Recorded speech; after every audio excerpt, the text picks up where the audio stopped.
عزیزان خۆشەویستان ئەمڕۆتان باش و ئەم کاتتان شاد. من شەماڵ عەلیم و ئێوە بینەری کەناڵی هیوان. ئەمڕۆ وەک بەڵێنماندا بوو نەخشەماندانا بوو بەرنامەیەکمان هەیە بۆ خوێندنەوە یاخود بۆ گفتوگۆ و دیالۆگ سەبارەت بە کتێبی ژۆگرایی مارکسیست کە لە نووسینی مۆرای بوکچیناوە لە تەرجمەکردن و بۆ جێڕانی هاوڕێمان زاهیر باهیرە. ئەمڕۆ دیارە ئەم کتێبە وەک ئەوانەی کە مۆری بوکچینە ناسن نەزانن کە مۆری بوکچین کاریگەریەکی گەورەی لەسەر یاخود وا ناسراوە کە کاریگەریەکی گەورەی لەسەر ئەزموونی ڕۆژاوا هەیە و ئەو ئەزمونە لەو شتانی کە لەوێ ئەنجام دراوە ئەوانە بە جۆرێک لەژێر کاریگەری بیر و بۆچوون و تەسەووری ئەوایە و ئەو نوێنەرایەتی دیدگایەکی دیاریکراوە کە بە ناوی دیدگای ئەنارکۆ کۆمونیزم ناسراوە، ینی خۆی لە دەرەوەی بزوتنەوەی جوڵانەوەی کۆمونیستی ناناسێ بەڵام لە هەمان کاتە ئەنارکیستە. ئەم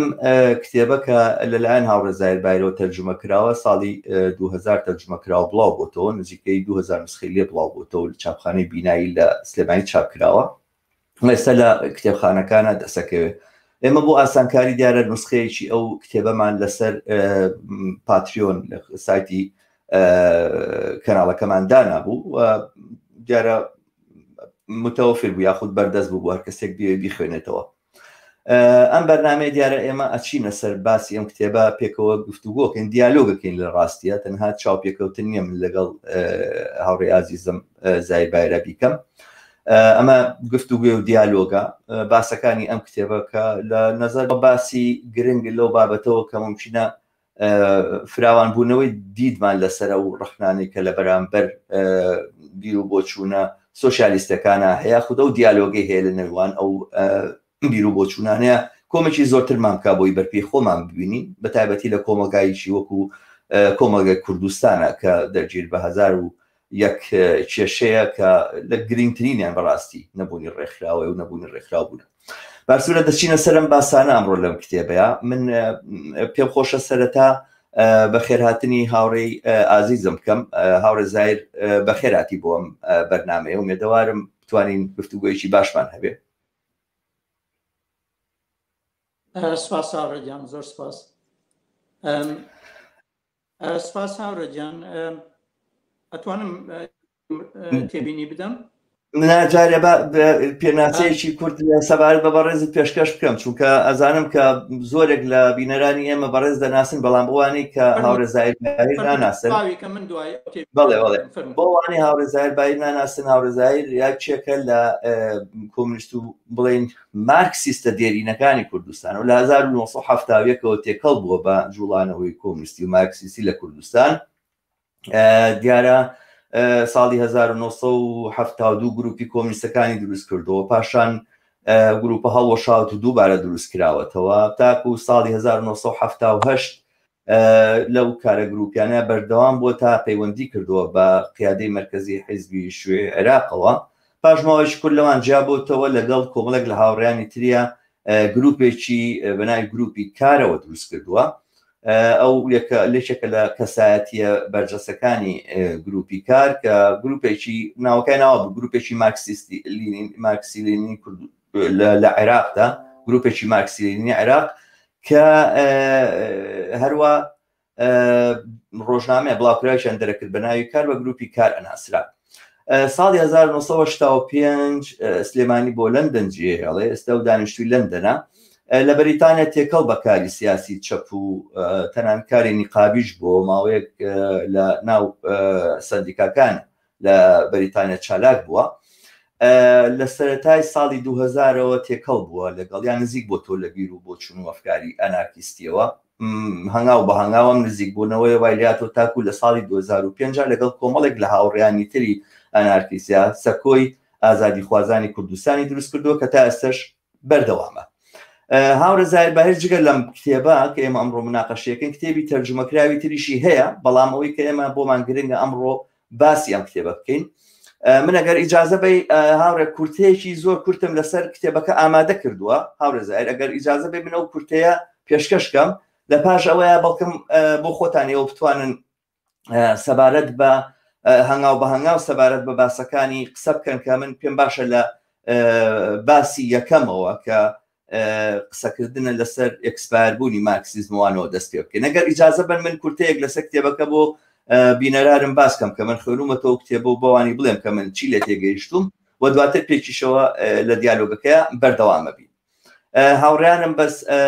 بینەران ئاگادارەکەمەوە کە ئەم بەرنامەیە لە ڕێگای یوتیوب سیر بکەن وەگەر بۆتانە گونجەوە پێتان باشە لە پێیجەکانی خۆتانە لینکی یوتیوبەکە دابنێن بڵاوی بکەنەوە و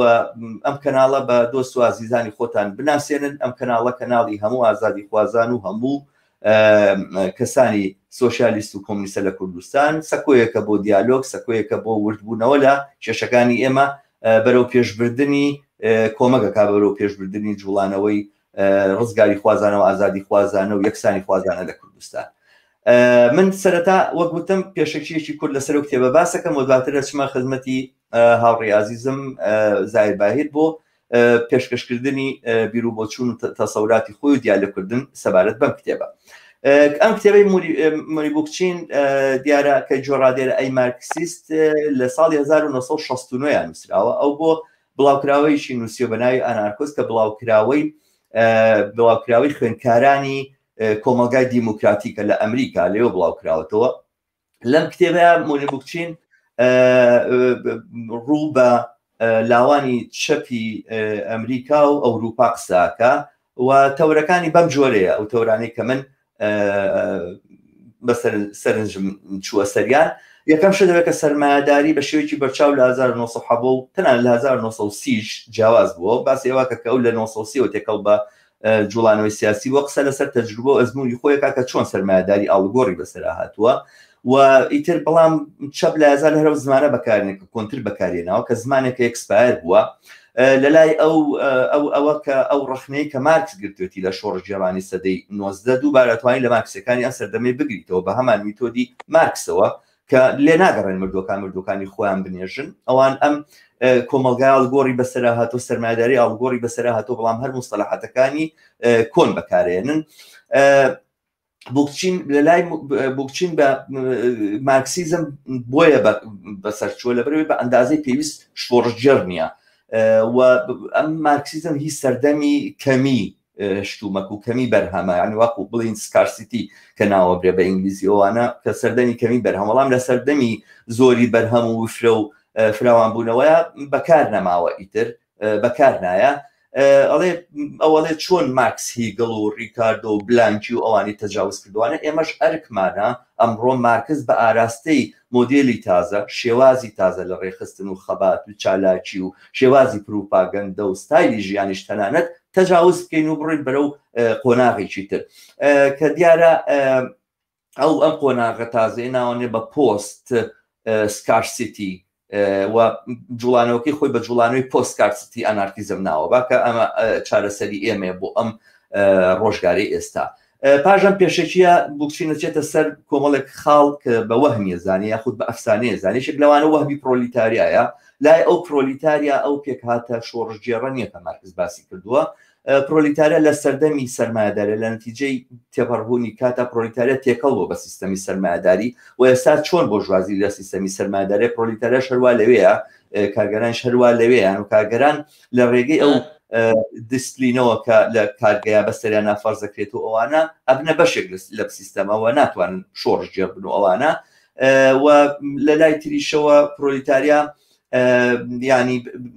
چوارچێوەکانی سەرمایهداری تێناپەڕێنێت بەو جۆرەی ئەوەی ئەڵێت و ئەوانە بەڵام ئێمە ئەتوانین بگەڕێن بۆ هێزێکی شۆڕژگێڕ کە بتوانێت هەتا لەناو هەموو چینەکانی شابێت داوای ئاڵوگۆڕ بکاتوانە لە بەشێکی تراچێتە سەر وەهمی حیزب درێژی نەکەمەوە حیزب بە ئەفسانەیەک ئەزانێ بە وەهم و ئەفسانەیەک ئەزانێ ئەوانە کە بەکار هاتووە بە حیزب بە پێویست نازانێ بۆ شۆڕژ یاخود ئەوە شۆڕش حیزب نییە کە شۆڕژ ئەنجامەدا ئەوە چینەکەیەوە حیزب تەنها بۆ بیروکراتێتی کە هەیەی بەلە ئەنجامە ئەبێتە هۆی تێکشکانی شۆڕژ وەکەوەی کە لە ئەزمموی شۆڕشی رووسیا ئەوانەیە ڕوویدا. ئەو لە کۆتاییە باسی کۆتایی بەش لە کتێبەکەی باسی دوو ترادیشنەکە، یەکیان ترادیشنی مارکسیزمە یاخود نەریتی مارکسیزمە کە بەسەر چووە کۆتایی هاتووە، ئەویتران نەریتی ئەنارکیزمە کە ئەتوانێت بە هەنگاو هەڵگرتنی بۆ ئایندێشی باشتر و بە سیرکردنی ئایندەوە ئەتوانێت ئاڵوگۆڕی گەورە لە کۆمەلگایە دروستکە کە ئەم ئاڵوگۆڕە هەر بە تەنها لە مەجای بەرهەمێنانواننی لە هەموو مەجالەکانی ژیانە ئەگۆڕێتەوەوانە بووکچین دیارە ڕێکخرا و ڕەت ناکاتەوە، بەڵام ڕێکخراو بە بەرەنجامی کارێکی تەتەوعی و کارێکی خۆبەخشانەی خەڵک ئەبینێ نەگەوەی کە حیزبێک لەسەرەوە ئەمە بینەکان بکە. من ئومێدەوارم درێژم نەکردبێتەوە هاوڕێ، ئومێدەوارم درێژم نەکردبێتەوە ئەم باسە هاوڕێ ئازیزم. من پێم خۆشە کە تۆش لەم بابەتەوە ئێستا نەزەرەکانی خۆت دەرببڕی ئەگەرەکرێت. نازانم من بەشی یەکەم پێم خۆشە دەست پێ بکەین هاوڕێ زایر کە ئایا مارکسیزم بۆ ئەکسپایر بووە بە بڕای تۆ بووکچین ئەمە چۆنە بینیەوە لە ڕوانگەی تۆ ئەگەر ئەمە قابلی داکۆچیە چۆن؟ هاوڕێجان دەنگەکەت خراپە پێش هەموو شتێ تێنەگەیشتم لە پرسیارەکەت، بەڵام پرسیارەکە تێکرار بکەیت تۆ من یەک دوو شتێک ئەڵێم. پێش هەموو شتێک سپاسی تۆکەم لەگەڵ هاوڕێیانی ترا هاوڕێ شەماڵگیان بۆ ڕەخسانی ئەم دەرفەتەی کە داتان کە بتوانین گفتوگۆیەکی هاوڕێیانەی بەست بکەین لەم کەناڵی هیوە. و دووهەمیش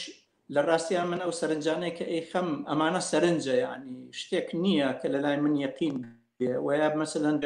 تۆ قەناعەت بکەم یا بینەرانی بەڕێ قەناعەت پێ بکەم، من سەرنجە و ئەیدەم. سەرنجەکانیش بە دڵنیاییوە ڕەنگە پرسیار دروستکە، پرسیارش تێفکرین دروستەکە، تێفکرینیش ئینسان قابل بەوە ئەکا کە بگۆڕێ. لە ڕاکی تریژە ئەوەیە کە ئەمانەی کە من ئەیڵێم هەمووی ڕای خۆمە، یعنی من ڕاستە خۆم ئەڵێم خۆم بە ئەنارکسەزان ناڵێم ئەنارکسم خۆم بە ئەنارکسە مەچ نییە ئەمە ڕای هەموو ئەنارکسەکان بێوەکو ئەزان ئەنارکسەکان ڕای جیاوازیانێ لەسەر یەک نەمتی سیاسی ڕوت ناڕۆن لەو بارەوە. لە هەنێ شتی ئەساسیە هاوبەشن لەما ئەساسیەکانی ئەنارکیزما لە تەحلیل و لە بۆچوونەکانی خواناریە هەر بۆیە ژەیبینی کەوا ئەنارکسەکان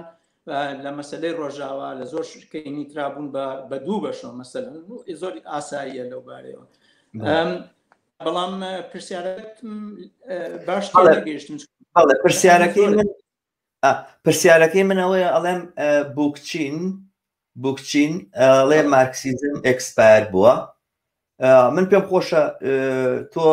تێگەیشتنی تۆ لەم بەشەی کتێبەکەی بووکچین چییە و ئایا ئەگەر ڕای تۆ ژوایە کە مارکسیزم ئەکسپایر بووە بۆچی ئەکسپایر بوو، چۆن ئەکسپایر بوو؟ پێم خۆشە لەو بابەتەوە بدوێت و باری سەرنجی خۆ سەبارەت بەم بەشەی کتێبەکە فەرموو. هاوڕێنەوەکو تۆژی شارەتی پێکرد بووکچین یعنی هەر لە سەرەتاکانە تێکڵاوی بزنەوەستی بوو کە زۆر گەنج بووە، یعنی 12 ساڵ بووە. لە ساڵەکانی 1940 ئەوانە ستالینی بووە، لە ئیتر لە نهایەتی چلەکانە کۆتا یعنی ئەو فکرەی لەلا نەماوە. تێکڵاوی حرەکەی کرێکاران بووە، لە نەقابە ئیشی کردووە، نوێنەری نەقابە بووە. طبعا کابراایەک بووە ئەوە نەبووە کە هەر لە ڕووی نەزەری وەشت بڵێ، لە ڕووی شۆ قسەی لەو مەسەلە نەکردووە و زۆر بەباشی تێکڵاوی حرەکەی کرێکاران بووە لە پەنجاکانە. لە نهایەتی پەنجاکانە ئیتر وردە وردە وەکو شتێک بڵێ وایە پێش حتا ئەو کاتەش وەکو شتێک بڵێ کە ئەو شتانەی مارکسی خستۆتە ژێر پرسیارەوە. من ناتوانم لێرا بڵێم طبعا بووکچین خۆی یەکێکە لەو کەسانەی کە زۆر معجب بووە بە مارکس، یعنی لە حقیقەتە بەڕێی من یعنی ئەوەی کە ئەو بەنسبەت مارکس و ئێڵێ، یعنی ئەوەیە کە مارکس لە ئاسمانەوە ئەهێنێتە سەرزەوی، ئەوەی کە ئەو ئێڵێ مارکس لە ئایدۆلۆژیەت و ئەکا بە فکرێت کە بەخەوەکە ئێمە هەمومان مەسەلەن بەشداریکردنی ئەو پیاوە گەورەیە کە وەکو ئابووناسێکی گەورە ڕۆڵێکی گەورەی هەبووە لە 2 قەرن لەمە و پێشاو تا ئێستش يعني تقريبا تاڕادەیەکی زۆر لەناو ئینتەلێکچوەڵ و ئابووری ناسە بورجوازیەکانە ناسراوە، بەڵام بەداخەوە لەلایەن ئەو کەسانەی کە ئەو هەموو ژیانی خۆی بۆ تەرخان کرد کە پرۆلیتاریا کرێکاران بوون بە دەگمە نەیناسن. ئەوە تەنها کۆمونیستەکان و سۆشیالیستەکان و نارکستەکانن لەو مەجالە ئەیناسن و ئەوانە. طبعا بێمە سەر قسەکەی و ئەوانە کە یعنی کە ئەو مارکسی بە ئێکسپایر نەزانیوە، مارکسیزمی بە ئێکسپایر کردووە، یعنی زانیوە، یعنی لە حەقەتە ئەو توێتی سەردەمی مارکسیزم بەسەر چووە، بەڵام ئەکرێ ئیستیفادە لە فکر و بۆچوون و ڕوانگەی مارکس لە زۆر جارکرێت کە زۆر معجب بووە بە مەسەلەی ئەو ماتریاڵە مێژوویەی کە ئەو کردوێتی ویا ئەو شیکردنەوە نایابە ئابوورێکە هەر خۆی پێی ئەڵە شیکردنەوەیکی زۆر نایابی کردووە معجب بووە، بەڵام لەگەڵەوە شا هاوکاتەنێ پشتیشی خستۆتە هەنێ پرسی مارکسیان خستۆتە هینۆ ژێر پرسیارەوە کە یەکێک لەو شتانە کە ئەو ڕای وایە کە مارکسیزم ناڵێ مارکسیزم دەوری بەسەرچووە لەبەرەوەیکەوە مارکس سنوورێکی مەحدودی هەبووە، لەبەرەوەی کە مارکس بوونەوەری سەردەمی خۆی بووە، یعنی ڕاستیش ئینسان کە بوونەوەری سەردەمی خۆی بێ سنووری تێگەیشتن و نووسین و سنووری چالاکیەکانی هەر هەموو شتێ محددە، تحدیدکردنی ئەو سنوورەش خۆمانەی زانین کە واقعی کۆمەڵایەتیە، واقعی ئابووریە، واقعی تەکنەلۆجیە، مەسایستا و تەکنەلۆجیە کە بۆ ئێمە هەڵکەوتووە کە ئەتوانین بەکاری بێنین لە کاتێکی ئاوا هەرگیز ئەوەش نەبووە، یعنی ڕەنگە کەسێک بیر لەوە بکاتەوەکو خەو کەشتێکی وابێ، بەڵام ناتوانانی تعبیرێکی تاو لەو مەسەلانە بکەیت. لەبەرەوە سەردەمی ئەو سەردەمەی کە مارکس قسەی لەسەر کردووە عەسری نودرە بووە، یعنی عەسری کەمێتی بەرهەم، عەسری بەرهەمێنانی پێداویستیەکانی مرۆڤ، یعنی لەو حاڵەتە بۆ ئەمەش ئەساسێکی داناوە بۆ مارکس کە عەلا ئەساس کە ئیتر ئەساسی لێرە پێشکەوتنی تەکنۆلۆژیایە، ئەوەی کە لەلای مارکس کە گرنگ بووە بۆی ئەم عەسری نودرەیە تێپەڕێنێ مەسەلەی تەکنۆلۆژیا بووە، چکە واقعانیش یعنی تەکنۆلۆژیا ڕۆڵی هەبووە لە مەسەلەی زیادە بەرهەمیە، لە مەسەلەی ئەوەی کەوا لە زۆر ڕۆ یعنی کرێکاران لەو ناڕەحەتی و سترێسەی کە هەیان بووە، چەند سترێسی تەکنۆلۆژیش زۆرە، لە ئەو سترێسەی کە هەیان وەرزگاریان بووە، یعنی بڵێن کە وەکو کارێکی یەدەوی دەسی دوانە ئەوانە. طبعا بەڵام ئەمەشی بەستووەتەوە مارکس، ئەمەشی بەستووەتەوە بە شتێکی تریشوە کە پرۆلیتاریا بەڕێی مارکس، یعنی چونکە مرکزی یا بڵێن سێنتەری مەسەلەن فکری مارکس لەسەر تەکنۆلۆژیا و لەسەر پرۆلیتاریا بوو، چونکە مارکس باوەڕی وا بوو کە پرۆلیتاریا هێزێکی سەرەکیە لە کۆمەڵە، لەبەرێکە هێزێکی سەرەکیە لە گۆڕینی کۆمەڵا پێویستمان ئێمە بە تەکنۆلۆژیا هەیە پێشکەوێت، کە تەکنۆلۆژیاش پێشکەوت طبعاً ئەمە وا ئەکا لەوەی کەوا کرێکاران لە ڕووی نەوعیەت و لە ڕووی کەمیەتیشەوە وەعی زیاتریان پەیابێت و وایان لێبێت کە یعنی ببنە قووەتێکی ڕزگارکەر دینەمۆیەک لە بەرەو پێشەوە بردننی کۆمەڵە. بەڵام طبعا من لام وایە کە یعنی نەکەن لام وایە ئەرزانم کە مارکس لە کۆتایی ژیانیا لەسەر زۆر مەسائل ڕێی گۆڕاوە، مەسەلەن هەرچەندەکە ئێمە یعنی کە باز لە پڕاکەین بەڕێی من مارکس یا بوکچین ئەو کاتەش من لەوان لەگەڵ بوکچینا نیم، چکە سەردەمی بوکچین زۆر جیاوازە لە سەردەمی مارکس، یعنی مارکس کە باسی لە پرۆلیتاریا کردو زیاتر باسی لە کرێکاری پێشەستی کردو، ئەو کرێکارانە بوون کە هەبوون ئەو کاتە، بەڵام ئێستا پرۆلیتاریا بەڕێی من یعنی خەڵکێکی یەکجار زۆرەگرێت، یعنی ئەوەی کە بڵێن مثلا هەنێ لە ئەنارکستەکان بە خەڵکی ئەزانن من بە پرۆلیتاریا ئەزانم مثلا دقیقاً جا من پێم خۆشە لەم نقطەیە ڕادگرم ببوورە، چونکە من ئەمە هینێکی نقطەیەکی جەوهەریە لە نەزەری منەوە کە ئەتوانی بڵین ئێمە لەگەڵ ئەم بۆچوونەی بوکچینە نینەوە، چونکە باسەکە لیان لە دوو سەتحە لە دوو ئاستا ئێمە بێت چینی کرێکار ببینین، لە دوو ئاست چینی کارگەر ببوورە. من کەلیمەی کرێکار هەر حەز ناکەم بەکاربێنم، لە چەند بەرنامەیتری شاوتومە کرێکار بۆ من زۆرتر ئەنیەوە کەسێک کە کرێ وەرەگرێ، بەڵام لە حاڵێکە چینی کارگەر مەسەن بە ئینگلیزی پێوترێ لیبەر کلاس، بە سویدی پێوترێ ئاربێتەر کلاس، بە ئەڵمانی عینی شتە، بە عەرەبی پێوڵێت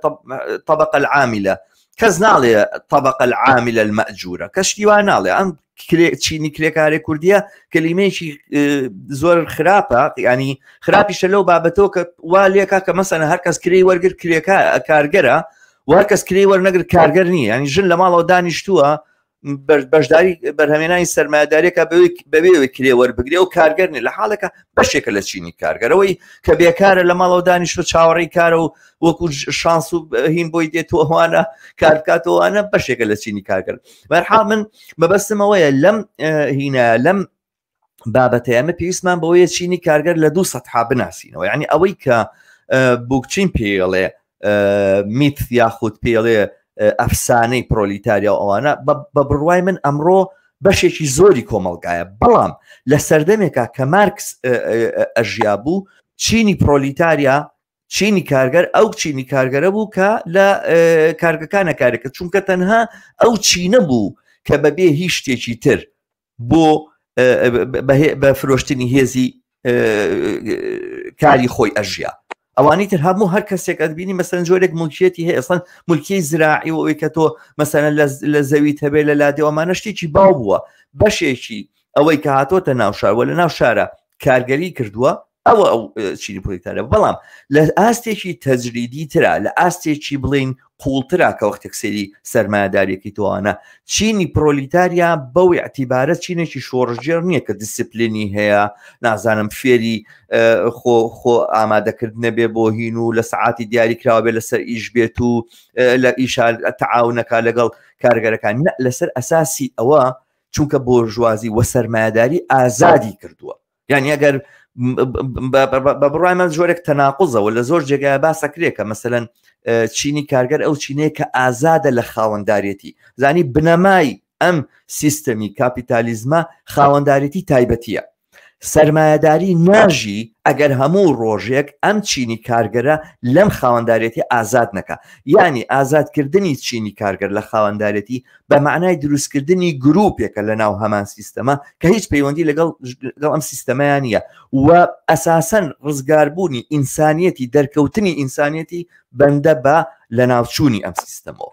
ئەمە بۆ خۆی بە معنایەک لەم ئستەوایەیە تۆ توانی ببینی کە سەرمایه‌داری بە بەردەوامی چینی کارگەر دروست دەکاتەوە بە بەردەوامی پرۆلیتاریا بەرهەمێنێتەوە و ناتوانێت بژی ئەگەر ژیانی پرۆلیتاریان نەکە بە ژیانی بەشی هەرە زۆری کۆمەلگا ئەمە لەلایەکی تر ئەوەی کە ئێمە ئەو کارگەر چۆن ئەناسێنینەوە فەرقی هەیە ئەمڕۆ ئێمە مەسەڵەن کتێب دەرچووە لە لای ئێوە لە بەریتانیا کەسێک هەیە باسی طبقەیەکی تازاکەڵی ناوی ناوە پریکاریەت ئێکەلی وردەبیتەوە من کتێبەکەم خوێنەوەمانە وتم ئەم برادرە بە حیاتی مەیدانی کارگەرانی کرێکارانی کارگەرانی سلێمانی نەبینیوە لێرە کرێکاران بەکارێنم کە پێڵێ مەیانی کرێکاران ئەوەی نەبینیوە چونکە ئەگەر ڕۆژێ لەوێ بواە ئەیزانی چۆنی هەرچی چینی کارگەری عێراق و کوردستانە مەگەرەوەی کە لەلایەن حکوومەتەوە تەعین هەمی پریکاریەتە ئەوەڵێ نەخێنەمە چینێکی تازەیە و ئەمە تەمیناتی نییە و بیمەی نییە و بیمەی بێکاری وەرناگرێ و هەر کاتێک کە سەرمایه‌دار ئەتوانێت دەری کات و دوایی سیفەتێکی میهەنی دیاریکراوی نیە هەر ڕۆژەی کارێکەکە ئەمانە ئێت و وردەبیتەوە بە بەشی زۆری کۆمەلگای ئێمە ئاوایە کەوابێ ئەمە پرۆلیتاریایە بەواقع ئەمە چینێکی تازە نییە و هەر ئەمە چینی پرۆلیتاریای ئەم سەردەمەی ئێمە دقیقاً ئەو قسەی کە تۆ کردت زۆر دقیقەوانی کە هەنێک لە ئەنارکیستەکان بە خەڵک ناوێ بن لە نەزەر بنەوە پرۆلیتاریایە ببەخشە ومەداوانم سلسلەی ئەفکارم قەتع نەکردبی لێرەوە بتوانی بەردەوام بیتەوە فەرموو هاوڕێ هاوڕێجان ئەوەی ئەو پێناسەی کە تۆ کردی من تەواو لەگەڵیان تەنها یەک شتێکەڵێم من زیاتر پرۆلیتاریا مەسەڵەن ئەمڕۆ بەریتاریا بەڕاستی من بەڕێی من یعنی ئەمە پێناسەی منە بەڵام ڕەنگە من ڕاست نەبم لە مەسەلەی پێناسەکردنا هەرچەندە یعنی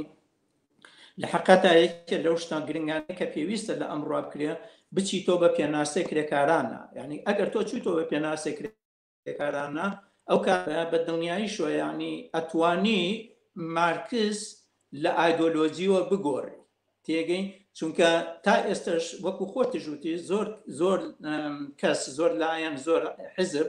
ئەوەی کەوا کرێکار نەبیانی بە کرێکاری نازانن بەڵام لە حقیقەتە یعنی خەڵکانێکی زۆر هەیە لە حقیقەتە یعنی کرێکاران یعنی ئەگەر تۆ ئەمڕۆ تەماشاکە ئەوەی کەواکاتی خۆی کە تۆش باست کردو کە مارکسیش باسی لێ کردووە ئەقلێتن یعنی مەسا ئێستا ئێمە لە بەریتانیا ئێمە ئەو کرێکاری پیشەسازی ئەوەی کەوا لە پیشەسازیە ئیش ئەکا لە حقەتە 3 ملیۆن و پۆینت 2 لەوە زیاتر نییە بەڵام هاوکات ئێستا مەسەلەن تەماشاکە کە سەرمایەداری بەرەو پێشەوە ڕۆشتووە کەرتی زیاتری کردوتەوە کە لەو کارتانان کرێکاری زیاتری خستۆتە کارە مەسەلاوەکو تۆ ئەزانی هۆسپیتەڵەتی یعنی بڵێن خزمەت گوزارەکان ئەوانەی کە باڕێگرنەوە پاپەگرنەوە مەسەلەن لە مەطعەمان مەسەلەی سەفەرە هاتوچۆیە مەسائلی خەڵکانێکی تر هەن کە لە مەجالی ئەجنسی و ئەوانە ئیش ئەکەن لە مەسەلەی کاری بیما ئیشەکەن لە مەسەلەی دۆزینەوەی خان و بەرای ئیشەکەن لە مەسائلی دوکانەکانە ئیشەکەن ئەمانە کەسانێکن کە یعنی لە حقیقەتە ئەمانە ئەگەر کرێکاریش نەبن پراریان بەڕێن من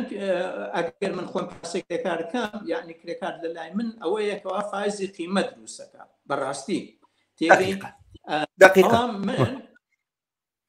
بەڵام منێک کابراەکەم معنی مەسا من لە وڵاتە 23 ساڵ کرێکاریم کردووە یعنی کرێکار بووم بەڵام ئێستا من متەقاعدم من ناتوانم من بڵێم من کرێکارم بۆچی چکە تۆ ئەگەر تۆ بپرسی ئەڵێ ئیشی چییە من ناڵێم کرێکارم من ئەڵێم متەقاعدم مامۆستایەکە خۆی کرێکار پرۆلیتاریایە ناڵێ من باشە بە ئەلێرە لەم نقطەیە بوەستی ناخێت تۆ باسی پیشە ئەەکەی لێرەیە هاوڕێ زاهر باسی پیشە نییە باسی ئینتیمای تەبەقی باسی ئەوە نییە پیشەکەت چییە ئینتیمای تەبەقی بە تەنها پیشەیەکی دیاریکراو نییە کە ئینسان ممارەسەیەکە ئینسان پیشەگەرە مەسەلەن چوزانم زەرەنگەرە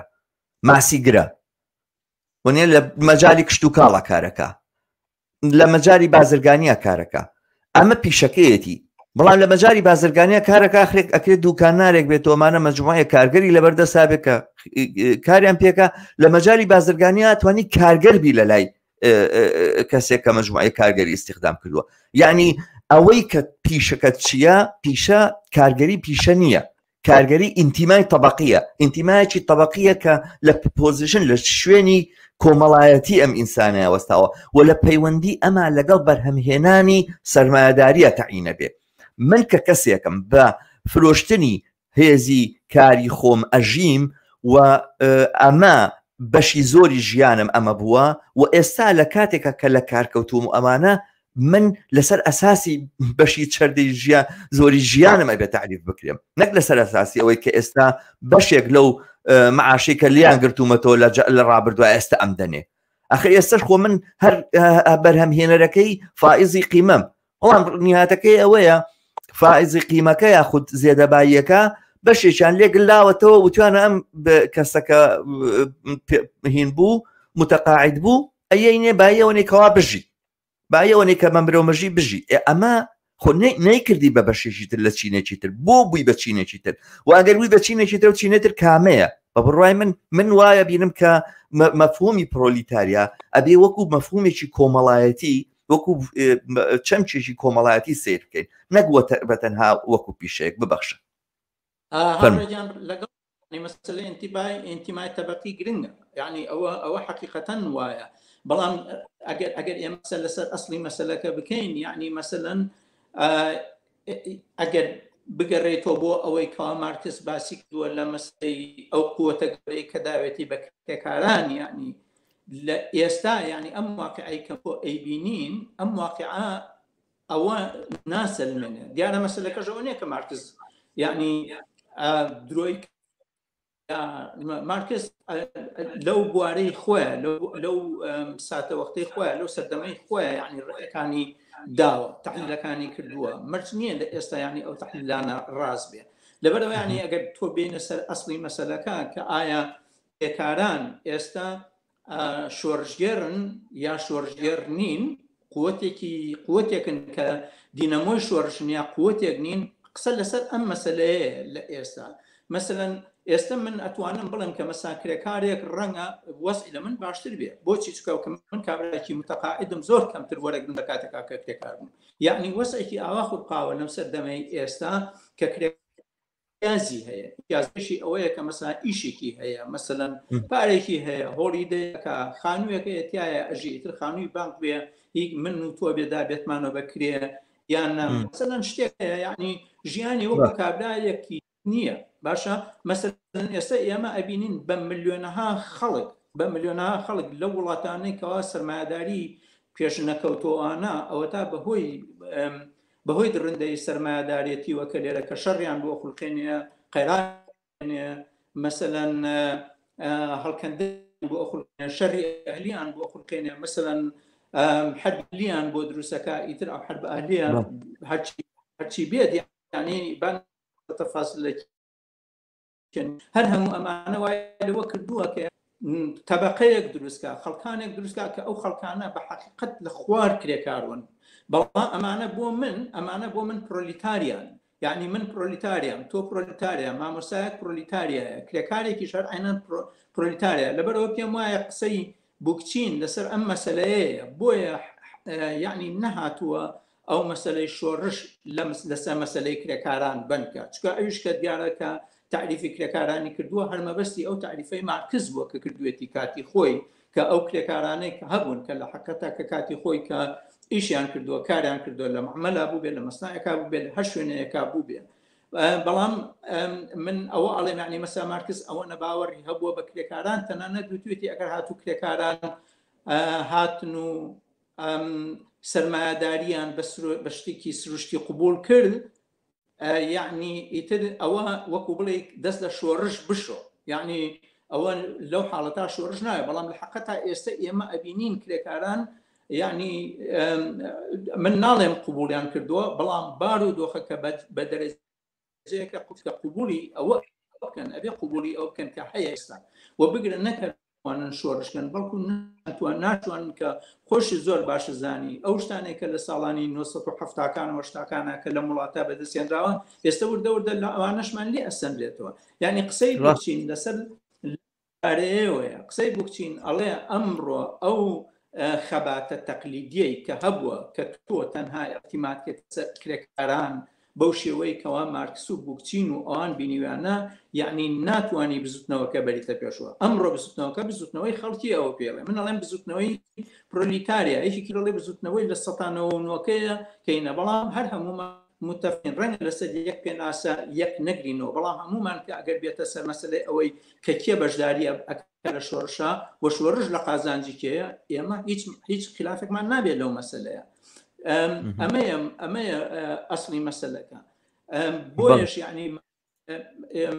بووکچین کەوتوێتی یعنی سەردەمی مارکس بەسەر چوو سەردەمی مارکس نەما یعنی نەزەرەی مارکس لە ئێستا ناخوا چکە وەکو بچینەوە سەر ئەسڵی پرسیارین مەوزوعەکەمان لۆجیا ئێستا زۆر پێ لە سەردەمی مارکس شتێکە کە چاوەڕوان ئەکرا مەسەلەن وە کرێکارانیش وە پرۆلیتاریاش زۆر زیاتر بووە بەڵام ئەی بۆچی مەسەلەن نەک هەر شۆڕش بۆچی یعنی کرێکاران لەم بارودۆخە ناتوان کە هین بکەن ناتوان بەرگری لە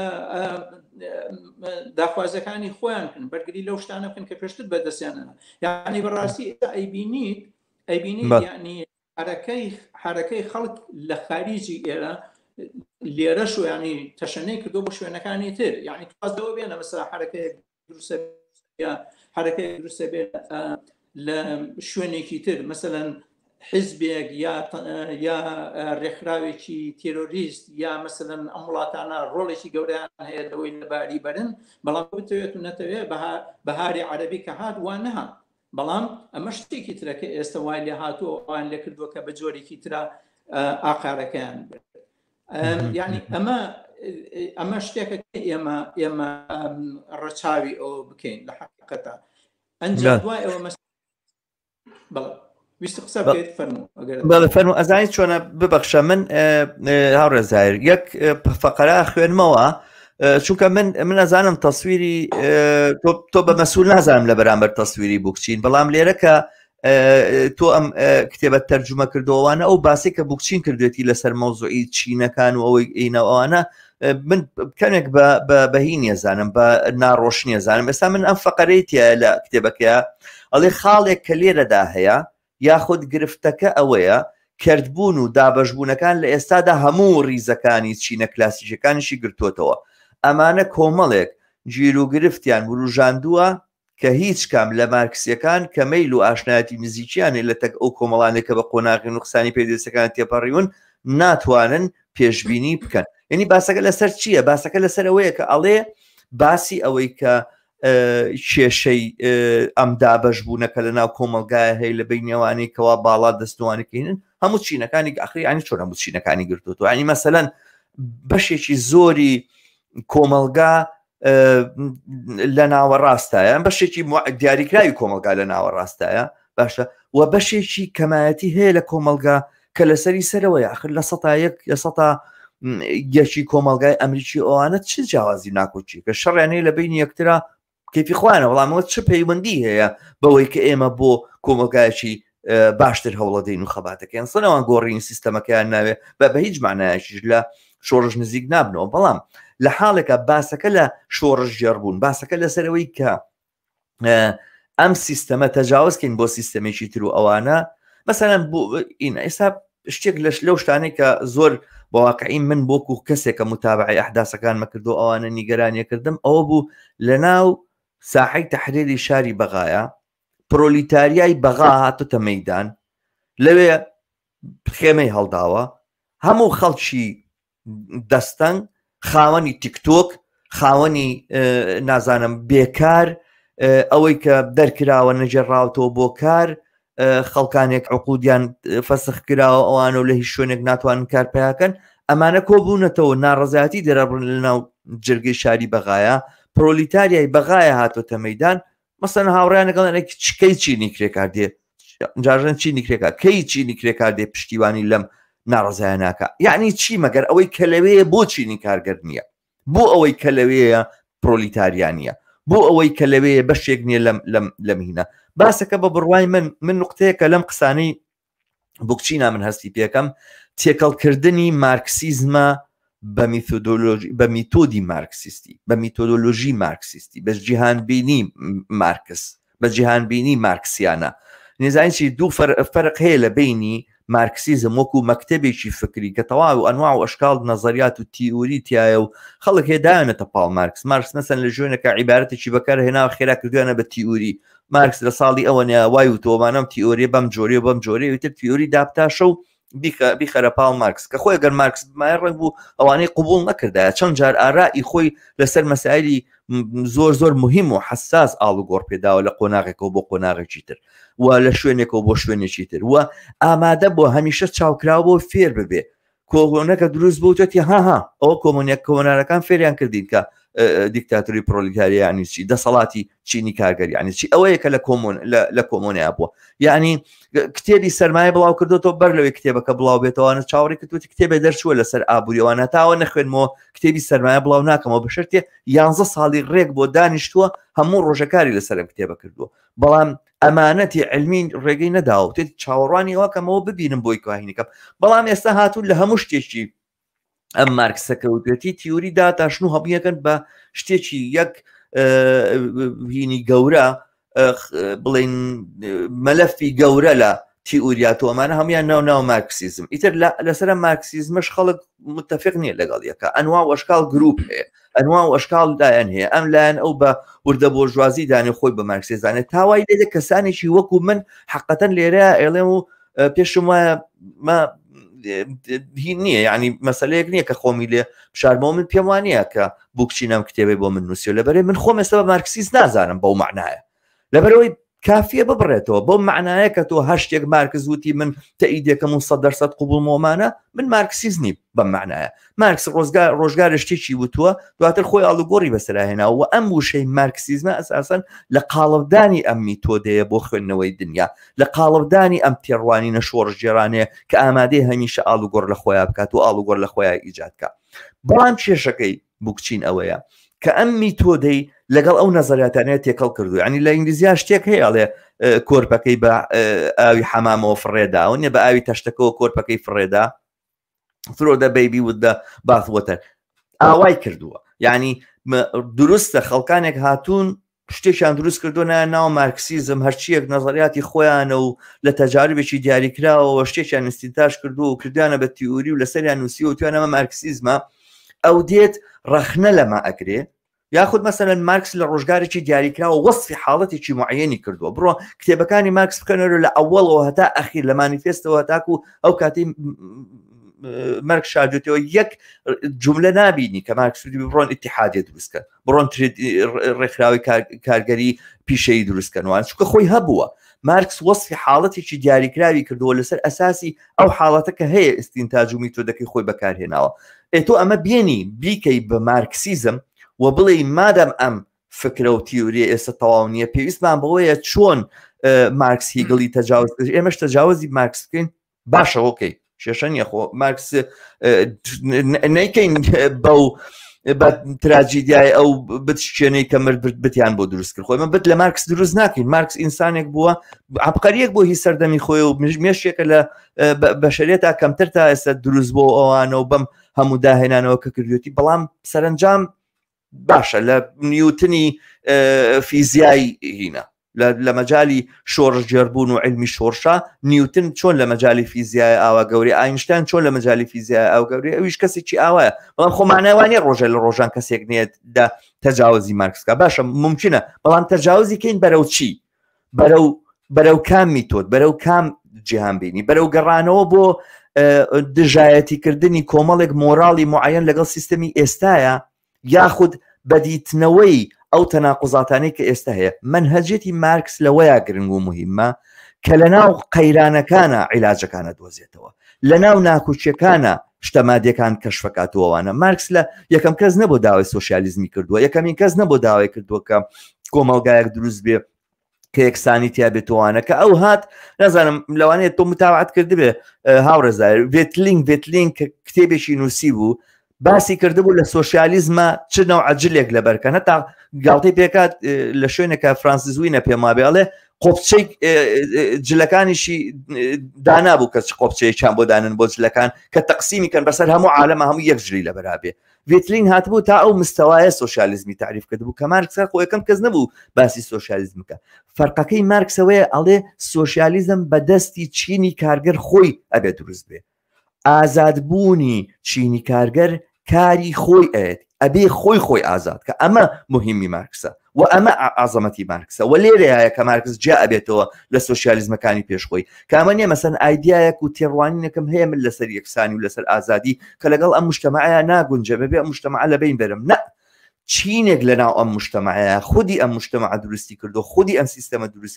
کردووە دەرهاویشتێت تەناقوزاتەکانە کە ئەو چینە ئەم کۆمەلگایە قبوڵ ناکات و ئێوە بیگۆڕێ یعنی من منهەجەتی مارکس بەمەتی ئەگەم و دوورکەوتنەوە لەمە بە بڕوای من دوورکەوتنەوەیە لە ئەبزارێکی زۆر مهم بۆ ئاڵوگۆڕ پێدان و شۆڕش جێرکردنی کۆمەلگا ئەوانە من ئەمتیقادم هەیەم لەم ناحیە لەم کتێبەی بووکچینوانە پێما بێ لەم بابەتەوە قاسیرە نەیتوانیوە بگا بەو شتێک کە پێوترێ میتۆدۆلۆژی مارکسیستی زۆرم درێژ کردەوە بەڵام ئەگەر زۆر مەسەلەت هین کرد وروژان بەڵام لەسەر سیانیان زیاتر ئەدوێم هەرچەند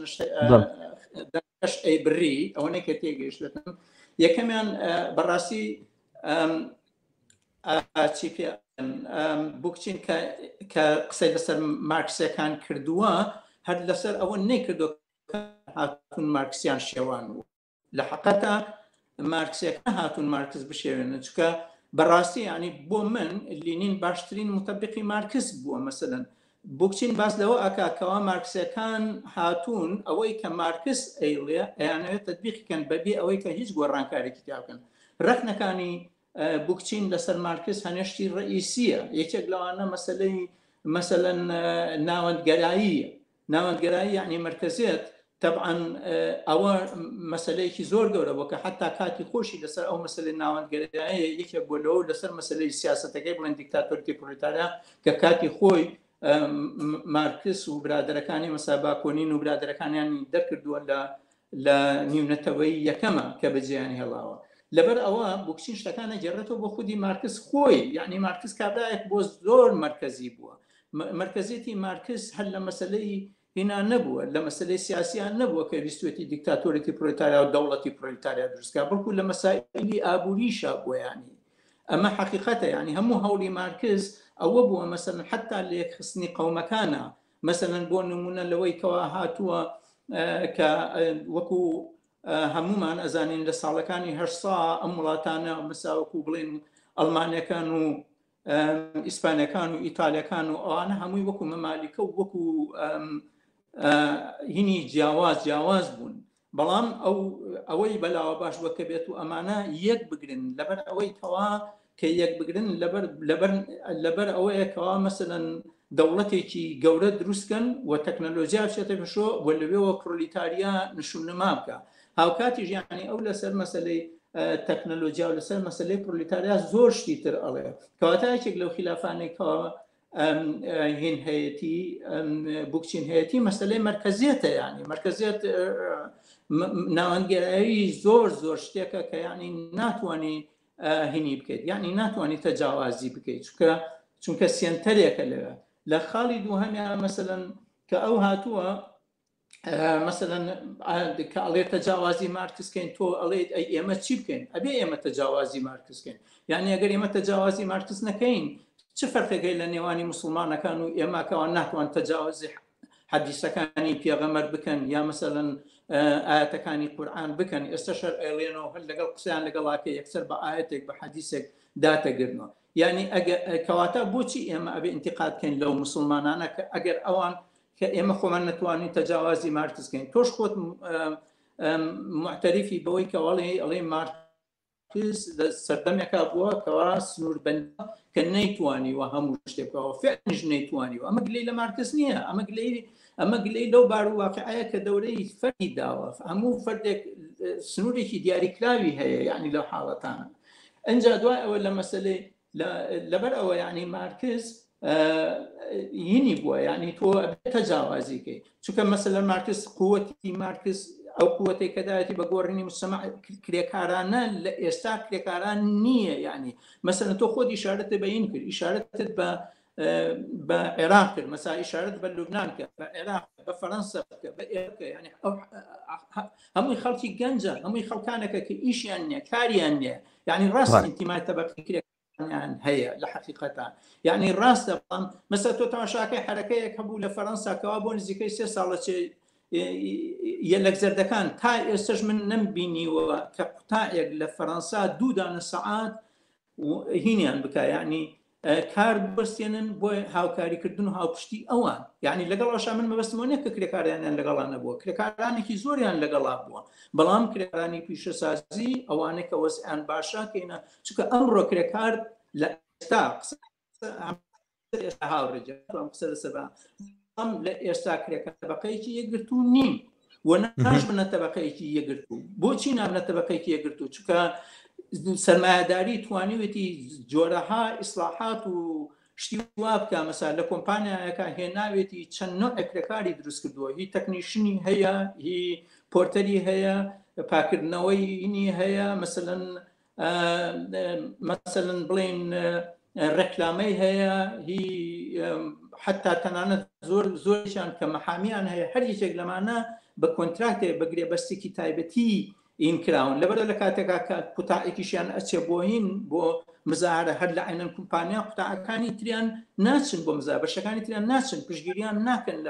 لە مانگرتنەکانە هەتا بێلەوە یعنی مەسەلەن تەماشاکەین نەقابەکانیان بۆ جیاکردونەتەوە بۆچی لەبەر نەقابەی یارمەتی ئەو نەقابەی تریان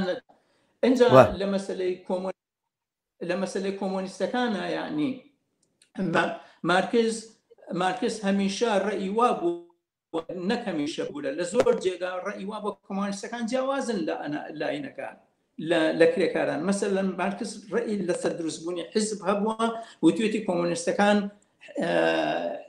حیزبێک دروست ناکەن گیان لە کرێکاران یعنی ئەمە یەکەم اعترافی بۆ کردەوە کە کرێکاران حزبی پێویستە و مارکس تا کۆتایی ژیانیشی باوەڕی بەوە هەبوو کە ئەبێ حیزب ببێت و دووهەمیشیان ئەوەی کردووە ئاڕێزایر چیتە سەر باسی حیزب من پێم وابێ ئەمە تەوەرەیەکی تری قسە و باسەکانمانە بێت ئەگەر ئیجازە بدەی من با ناوبڕێک وەرگرینەوەوانە بۆی کەوا بینەرانیش زۆر هیلاک نەبن لەگەڵمانە هاوڕێیان و ئازیزان ئێوە بینەری بەرنامێکی کەناڵی هیوان کە سەبارەت بە کتێبی جۆ ڕادێرە ئەی مارکسیست کە لە نووسینی مۆری بوکچینە و مۆری بوکچینەوە لە وەرجێڕانی هاوڕێم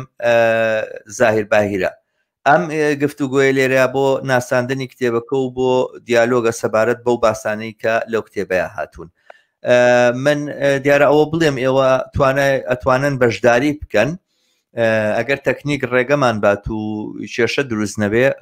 ئەتوانن بەشداری بکەن لە ڕێگەی ئەو لینکەوە کە دامان ناوە هەم لە فەیسبوک و هەم لە یوتیوب ئەتوانن بە بەشداری بە کلیککردنی ئەو لینکە ئەگەر گوگل کرۆمتان هەبێ ئەوەتان هەبێ وەکو براوزەر لە کۆمپیوتەرەکەتانە زۆر ئاسانی توانن بێنە ژووری ستۆدیۆوە وە لێرە لە کاتێکا کە گونجاو بێ بەشداری ئەکەن بە سەرنجێکی کورت یاخود بە پرسیارەکانتان کە لە ماوەی 3 دقیقە زیاتر نەبێت داوامان وایە و هەروەها ئەگەر کۆمنتیشتان هەیە تانوێ بەشدار بن بە کۆمنتی نووسراوە توانن لە فەیسبوک لە پیجی فەیسبوکی ئێمە هەروەها لە یوتیوبیش کۆمنتەکانتان بنووسن کە ئێمە لێرە ئەتوانین بیان بینین و بیخێنە بەردەم میوانەکەمان هاورە زایر و هەروەها خۆشم کە وەڵامی بدەینەوە. وەک وتەمەم بەرنمەیە لەگەڵ هاوڕێ ئازیزم زایر باهیرایە وەرجێڕی کتێبی جۆ ڕادێرە ئەی مارکسیستی مۆری بوکچین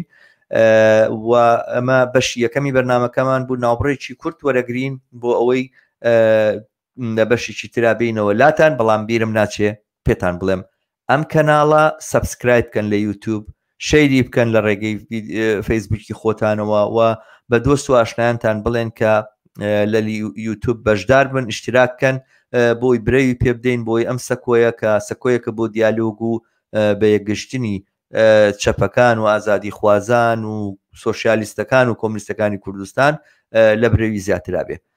دوای ناوبڕێکی کورت ئەگەڕێمەوە لای ئێوەی ئازیز.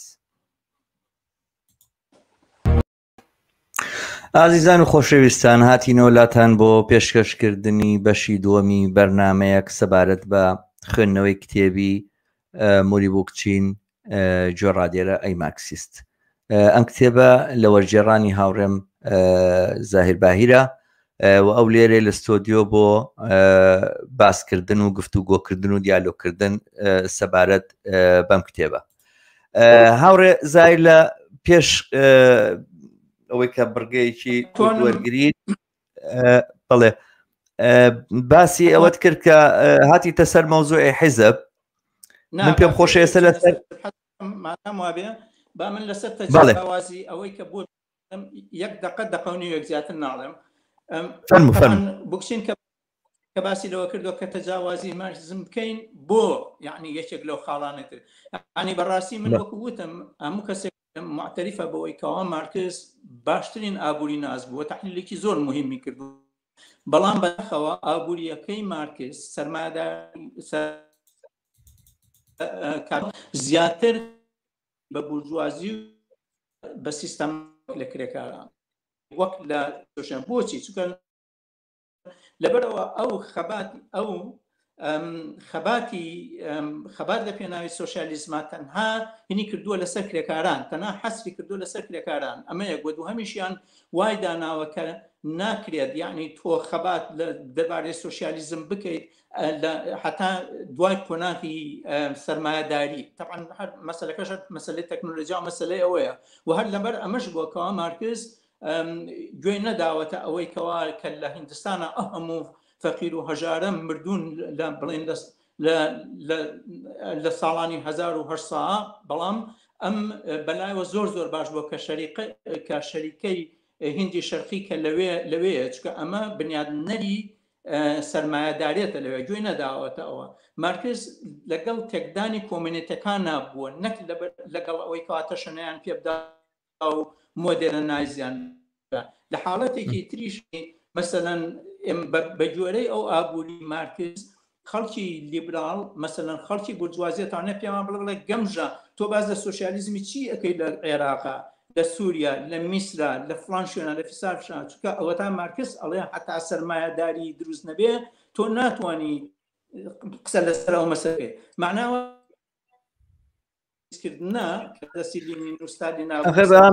ئەزای چۆنە ئەچینە ناو باسی ترەوە هاوڕێکە لێرە لە چوارچێوەی باسەکانی موری بووکچینە نابێتەوە بەڵام من ناتوانم ئەم شتانە بەبێ وەڵام بەجێ بێڵم ئەزانی بۆ لەبەرەوەی نەک لەبەرەوەی مدافعی نەک لەبەرەوەی مدافعی مارکسم و ئەوانە بەس لەبەرەوەی کە ڕێجان ئەمە تەجاوازی بۆچی بووکچین تەجاوازی مارکس ئەزانی چۆنە باسەکە تەجاوزکردنی مارکس کێشەیەک نییە گەر بە معنای تەجاوزکردنی تیوریەکانی بێ قسە لێرە لەسەر تیوریەکان نییە بەتەنها قسە لەسەر میتۆدۆلۆژی و تێگەیشتنی مارکسە بۆ هین ئەوەی کە مارکس وتوێتی هەتاکو و سەرمایهداری پێش نەکەوێ سۆشیالیزم بەدی نایەت و ئەو دیتەرمینیزمە ئابووریە ئەو جەبرگەرایی ئابووریە کە هەتاکو کاپیتالیزم تەتەور نەکات و گەشە نەکاتوانە ناتوانین ئەمە ڤێژنێکە لە مارکسیزم ڤێژنێکە لە تێگەیشتەکانی مارکس و ئەوانە ئەمە تێگەیشتنی مارکس نیە مارکس لە ئاخرین ڕۆژەکانیە لە مراسەلاتیە لەسەر مەوزوعی رووسیا زۆر بڕۆشنی وتێتی بەڵێ کۆمۆنەکانی رووسیا باشە کۆمۆنەکانی لادەکانی رووسیا کە خۆی خۆڕسک دروست بۆمانە ئەتوانێت ببێ بە بناغەیەک بۆ دروستکردنی سۆشیالیزم بۆ بێت تێکیان بدەین باشە سەبارەت بە مۆزوعی هندستان ئەوەی کە ئاوا لە هینە کرێوە طبعاً مەبەستم تۆ نییە بەڵام تەزویرێکی زۆر گەورە لە سەبارەت بە مۆزوعی هندستان کراوە لەسەر مۆزوعی مەسەلەی هندو ئەوانە باشە لەسەر مەسەلەی شەریکەی هندی شەرقی کە مارکس پێی خۆش بگووە هندی شەرقی چۆ بۆ مارکس تعریفی واقعیتێکی کردووە وتوێتی سەرباری ئەو دڵڕەقیەی کە ئەیبینی لە تێکدانی ئەو کۆمەڵگای هندستان و ئەمانە بەڵام ڕەنگە ئەم کارانی شەریکەی هندی شەرقی کاتۆ ئەوانە نوێڵێکی مێژوویی بێ بۆ ئاڵو گۆڕپێدان و ڕزگارکردنی خەڵکانێکی زۆر لەو کۆیلایەتی کەواتیایە ئەژین آخر ئێستش هندستان نیزامی کاستی تایە ئێستش هندستان چەندین دەیان ملیۆن ئینسانی تایە نابێت دەستیان لێبی گڵاون بەحساب ئەمە هەموو بەرهەمی ئەو سیستەمە تەبیعەیە یعنی ئەزانین چۆنە گەڕانەوە بۆ تەبیعەت گەڕانەوە بۆ ئەو ڕابردووە ئەمەی کە ئەنارکیزم زۆر جار وەکو هینەکەی کاتۆ ئەمانە بە نەزەرم جاری وا هەیە ئەدبا بەرەوشتی زۆر کۆنەپەرستانە یعنی دیفاعکردن لە ڕابردوو دیفاعکردن لەو ژیانە کۆڵەوارەی کە لە ڕابردووە پێش کاپیتالیزم هەبوومانە نابێت بتوا ببێتە چوارچێوەک بۆ هین بەرحاڵ بچینە سەر مۆزوعی حیزب هاوڕە چونکە من ئەم باسە بە گرنگە زانم و ئەمانە بۆ تۆش قسەت کرد بووکچین حزب بەوە مەزانێ ئەوەی کە دەوری حزب لە مەسلەی شۆڕشاوانە بەوە مەزانێ و باسی ئەو تەسویرە سنترالیزمەشەکە کە مارکس بێتی بەڵام منسیفانە بڵێم بووکچین مارکس بە سنترالیست نازانێ مارکس بە بانگەشەکارێکی ئەسیل بۆ ناوەندگەرایی نازانێ ئەڵێ لە زۆر جێگایە مارکس بەڕوونی وتوێتی کە ئەو داکۆچی لەو جۆرە هیناکات بەشداری جەماوەرەکە و حرەکە فیدرالیەکە کە خەڵکین بێ بەڵام باسەکە سەبارەت بە وەختێکی دیاری کراو بووە کاتێکی دیاری کراو بووە کە حرەکەتکردن لە ئیماراتی پچکۆلەوە لە ئەڵمانیا بۆ ئەڵمانیایەکی گەورە تەتەورێک و هەنگاوێکی زۆر گەورەی هێڵهێناوەتەوە بە ئاراسی ئەوەی کەوا کاپیتالیزم پێش بکەوێ سەرمایهداری پێش بکەوێ و لە نەتیجەیە ئەو پاژماوانەی کەوە لە هینا هەبووە لە ئەوروپای هەبوو پاژماوەی دەرەبەگاتی کۆتایی پێبێ لە شوێنەکە باسی وەژەکە بە دەقیقەڵم مارکس کێشەکەی لە قەرنی 19 هەر بە تەنها شۆڕشی پرۆلیتاریان نەبوو بەڵکو شۆڕشێکی بۆژوازی تەواوکراویش کە وجودی بۆ ئەوانە ئەوە بەشێک بۆ لەو مەسایلانەی مەشغەڵەتی ئەو بۆ یعنی باسەکە و مەسائلەکانی مارکس بۆ دەستبردننی بۆ سنترالیزم یاخود بۆ ناوەندیگەرایی مەسلەیەکی ئەسیلە لە فکری مارکس آخر چی لەوە ڕۆشنترە چی لەوە ڕووناکترە کە وەختێک کۆمۆنە دروستە بێ کۆمۆنە مهمترین ئەزمموی خۆبەڕێوبەریە لە قەرنی 19 گرنگترین ئەزمموی خۆبەڕێوبەرە تا دیموکراتێتێکە لە ناو کۆمۆنەکانە هەبوو لە سۆڤێتەکانیش مهمتر بووە باشە لە سۆڤێتەکانیش پێشکەوتوتر بووە ئەم شێوازە مارکس ئەڵێ دۆزیمانەوە وەک ئەوەی کە مارکس دانەنیشتووە نەخشە بۆ ئایندە بچنیە دابنیشێ مۆدێلێک دروست کا بڵێ هەمووتان ئەستان فکرەکەی لەسەر ئەساسی ئەوەیە کە ئەڵێ سۆشیالیزم مۆدێلێک نییە کە ئێمە فەرزیکەین بەسەر چینی کارگەرە باشە دانیشتۆ فێر ئەبێ لە چینی کارگەرەوە دانیشتۆ فێر ئەبێ لە پرۆلیتاریاوە کە پرۆلیتاریا هە لە فەڕەنسا چۆن خۆی ڕێخست دەی ئەمە ئەو شێوازەیە کە ئێمە ئەمانێ بۆ دیکتاتوری پرۆلیتاریا بۆ دەسەڵاتی چینی کارگەر و ئەمە چ ناوەندگەرایەکی تایە کۆمۆنەی پاریس و ئەوەی کە کۆمۆنێک لە پاریسا هەیە و لە فلانجێگا بێ لە ناوەندگەرایەکی لەکوێیە بە نظرم ئەمە وانە بەرحاڵ دووبارە مۆری بوکچین حیزبایەتی بە ناوەندگەرایی ئەزانێ و بە وەهمێک و بە ئەفسانەیەکی زانێ و ئەوێت ڕخنی لێ بگرێتەوە هەڵی وەشێنێ و فکرێکی تازە بێنە بۆ ڕێکخراوکردن پێم خۆشە لەم بابەتەوە نەزەری تۆم جوێ لێ بفەرموو. باشە بە پێش کە بچیتە سەر ئەوەی تر هاوڕێجان لە مەسەلەی کۆمۆنەی پاریسا بوکچین ئەڵێ مارکس لە کۆمۆنەی پاریسا بەردی بناغی دەوڵەتی دانا تەوان مارکس لە ئایدۆلۆژی ئەڵمانیە یعنی قسەی لەسەر ناوەندگەرایی و لەسەر دەوڵەت کردووە بەڵام لە ساڵی 1970 لە بەرنامەی گۆتا زۆر بە ڕۆشنی قسەی لەسەر کردەوە بەڵام لە کۆمۆنەی پاریسا زۆر بە ڕۆشنتریش قسەی لەسەر کردووە کە ئەڵێ بوکچین ئەڵێ مارکس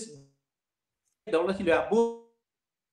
بۆڕی بەوە هەیە کە خەڵکانێک کە خۆیان قرار ئەدەن لەسەر شتەکانی خۆیان کە قرار ئەدەن خەڵکێکی تر هەیە تەنفیزی بکە یعنی بەڵام ئەو خەڵکانشی کە تەنفیزی ئەکەن لە حقیقەتە ئەو خەڵکانن کە خۆیان هەر لە قرارەکانە بەشداری ئەکەن وەکو ئەوە نییە کە ئێستا بڵێن وزەرا لێرە یا ئێمپیەکان خۆیان شتێک قرارەدەن و هەر خۆشیان تەنفیزی ئەکەن یان لە حاڵدا لەبەر ئەوە بەڕێی هین بەڕێی بوکچین ئەبێ ئەو دوو لیژنەیە جیابێ بەڵام لەلای مارکس هەر لەبەرەوەی کەوا تالیبی ناوەندگەرایی بووە ویستویەتی کە هەموو شتەکان یعنی هەر قرار دەرو جێبەجێکەر و هەموو شتێ هەر ئەو کەسانە خۆیان بن یعنی کە لە حقیقەتە ئەوەش ناکرێ ینی لە حاڵەتی ئەوانە ئەتبا بۆ ئەوەی کەواتۆ ناوەندگەرایی دروستکەی ئەوانە با بۆ ئەوەی کەواتۆ بناغەیەکی دەوڵەت دروستکەی یعنی زۆر مەجای تروانە بە هەر حاڵ ئەتوانین بینەوە سەر ئەوە بە تەفسیل ینی لەسەر مەسەلەی مارکس و ناوەندگەرایی.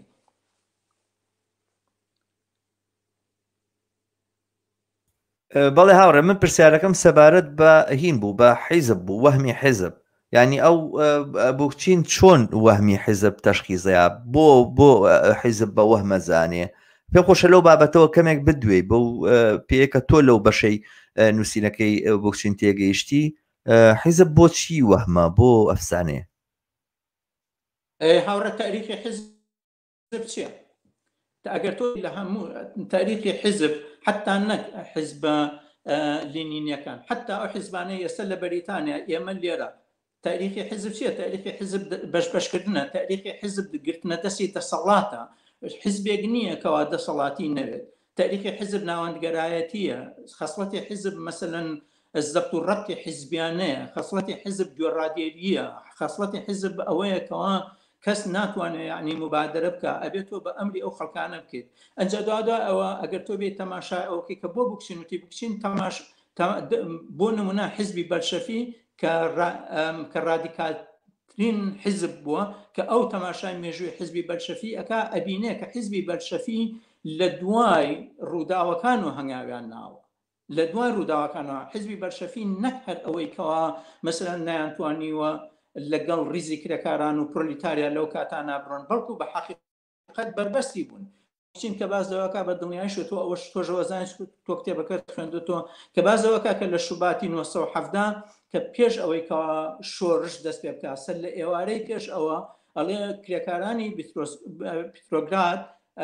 قەراریاندا کە مانگرتن بکەن ئەڵێ بەڵام حیزب ناڕازی بوو کۆمیتەی پیترۆگراد کۆمیتەی حیزبی پیترۆگراد ناڕازی بوو بەڵام لە دوایشە ئەوان کردیان و حکوومەتیش ڕووخا یعنی تێگەی ئەنجا دوای تۆ ئەوە لەبیر نەچێ مەسەلەن لینین لە دوو حاڵەتا ویستوێتی کەواز لە حیزبی بەلشەفی بێنێ یعنی لەبەر ئەوەی کەوا مەسەلەن حیزبی بەلشەفی لە دوای نەکان و ڕۆیشتووە ئەمە لە لایەکی تریشوە تۆ ئەگەر تەماشا بکەیت یعنی ئەمان لە ساڵی 1970ەوە لە دیسەمبەری 1970ەوە کە بڵێن کە لە 1970 شۆڕش دەستی پێکردووە یعنی ساڵێکی تقریبا ساڵێکی خان لە 1970ەوە ئیتر وردە حرەکەی کرێکاران حرەکەی پرۆلیتاریا لەم رووسیا لە پاشەکشا بووە بۆ ئەمەش هەمووی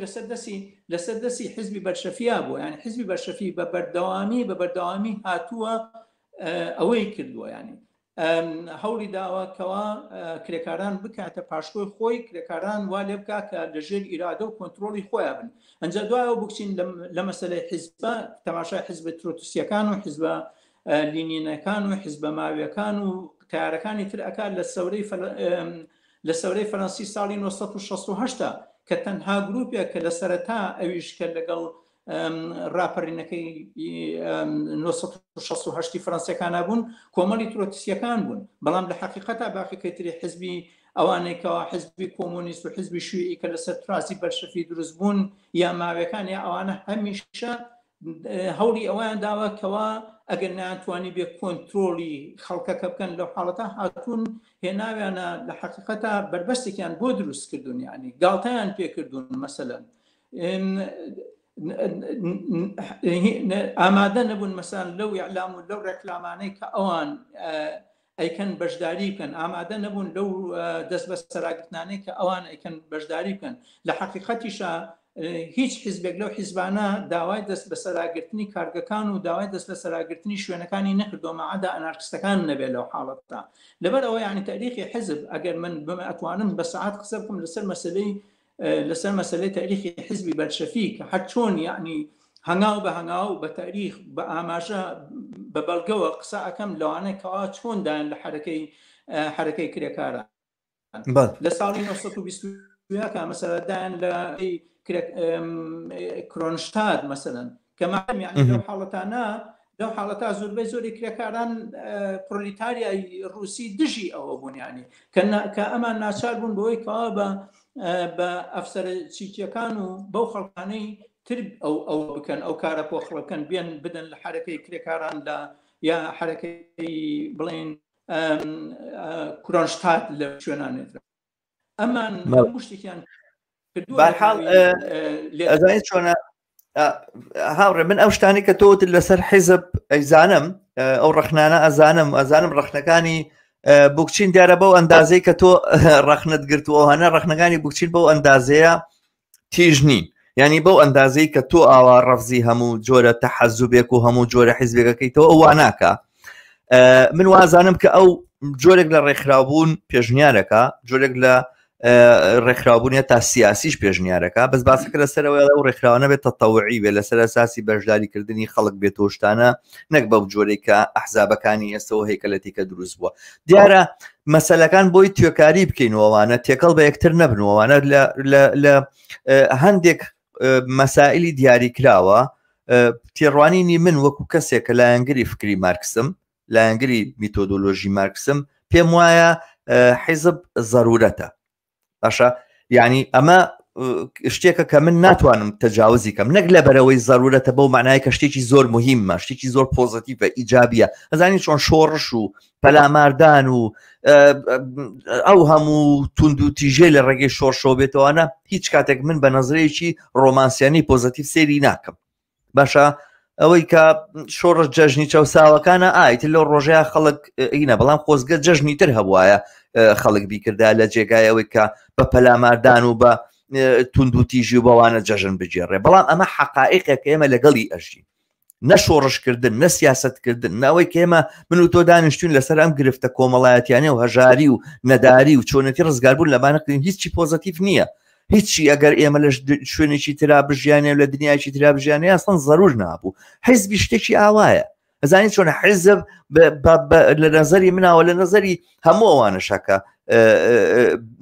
لایەنگری دروستی منهەجی مارکسن شەڕۆن لابد منه. باشە شەڕێکە کە پێویستت پێیەتی، ینی دوورکەوتنەوە لە تەحەزب، دوورکەوتنەوە لە حیزبایەتی، دوورکردنەوە لە دروستکردنی حیزب،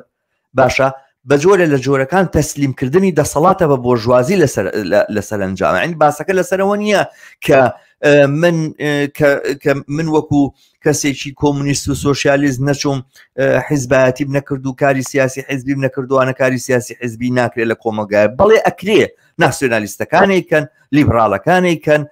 محافزەکارەکانێکن، ئیسلامیەکانێکن، کۆنەپەرستەکانێکن، بەس تەنها ئەوانەی کە ئەیانەوێت دنیا بگۆڕن لەم حاڵەتیان نابێ بیکەن و نایکەن. باشە بەڵام ئەمە لەلایەکەوە دابنین من وەکو مارکسێک هەمیشە وەکو کەسێک کە لایەنگری فکری مارکسم هەمیشە لایەنگری تەحەزوب و حیزبایەتی و دروستکردنی حیزبم بەڵام حیزب بە معنای چی؟ حیزب بە معنای ئەوەی من کەسێکم دەکتێبی مارکسم لە تۆ زیاتر خوێنەوە تۆ لەبەرەوە بێت تۆ بە قسەی من بکەی من کەسێکم کە زۆرتر کاری وەختی فراغم هەیە و ئەوانە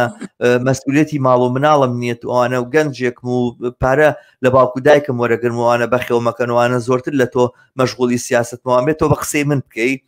حیزب یانی ئەوەی کە من بە خێزانی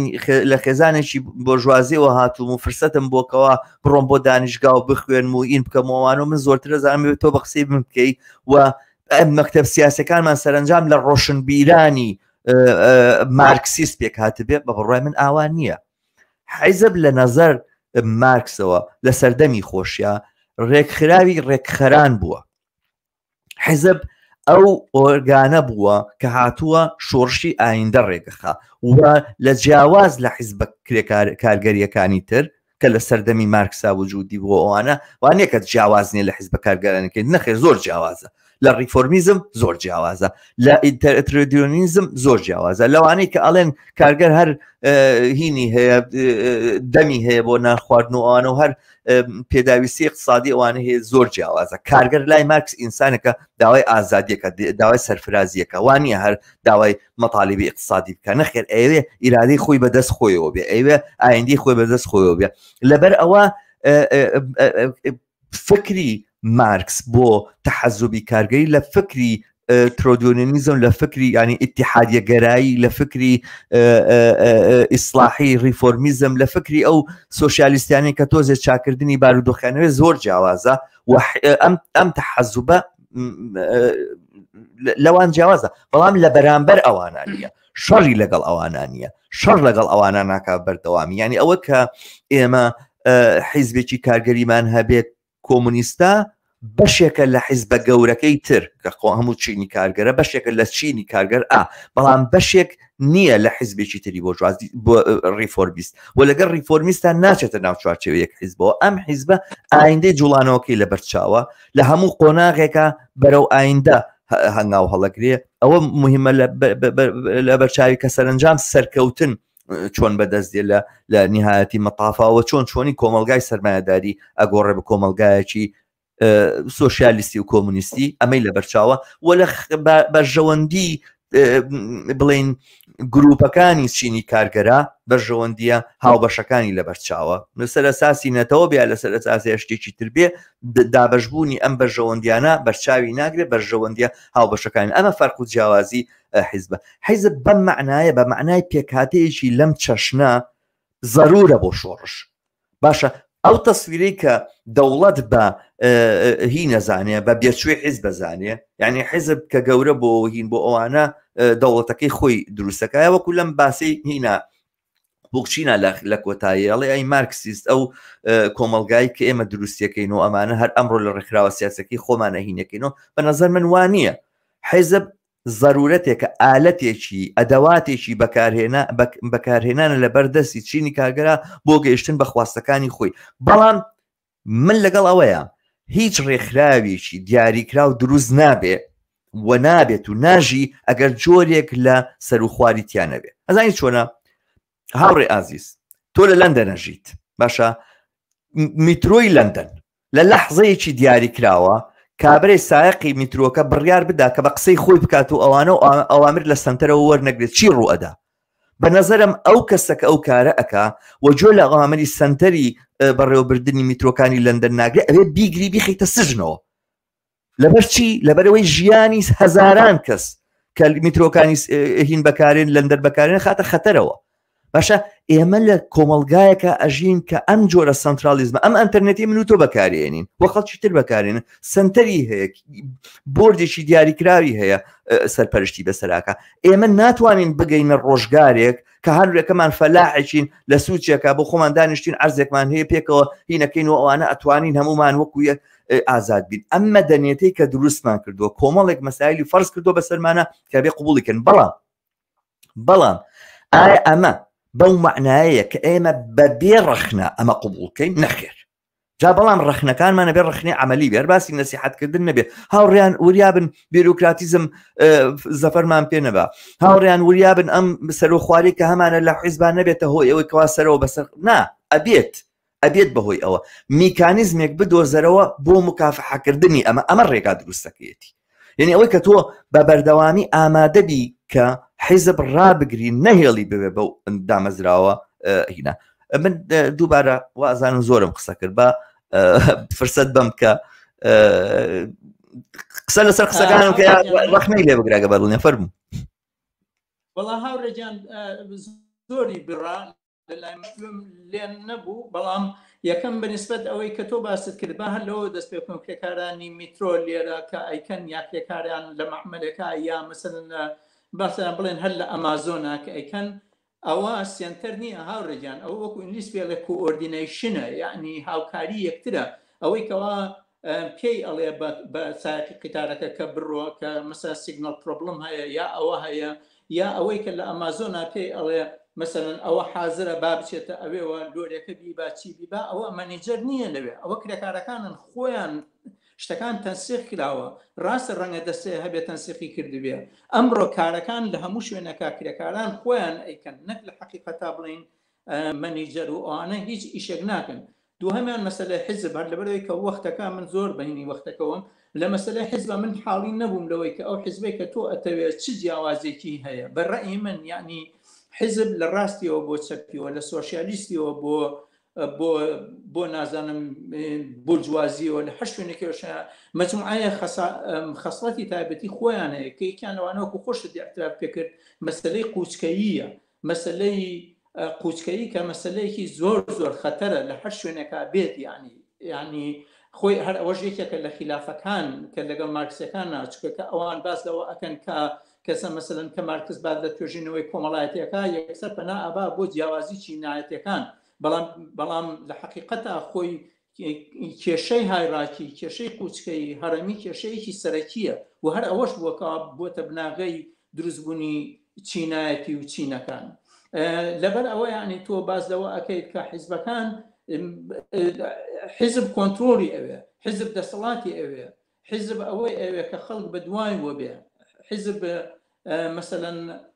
قائد دروستەکە حزب نخبە دروستەکە حزب کە دەسەڵاتی ئەوێ دەسەڵاتیش بە قازانجی کی ئەگەڕێتەوە ئایا بە قازانجی کرێکاران و پڕیتاریا ئەگەڕێتەوە یا لە حقەتا زەربەیەکی گەورەیە لەوان من دڵنیام یعنی مێژوو هەمووی ئەوە نیشانی داوە کە هاتنی دەسەڵات ئیتر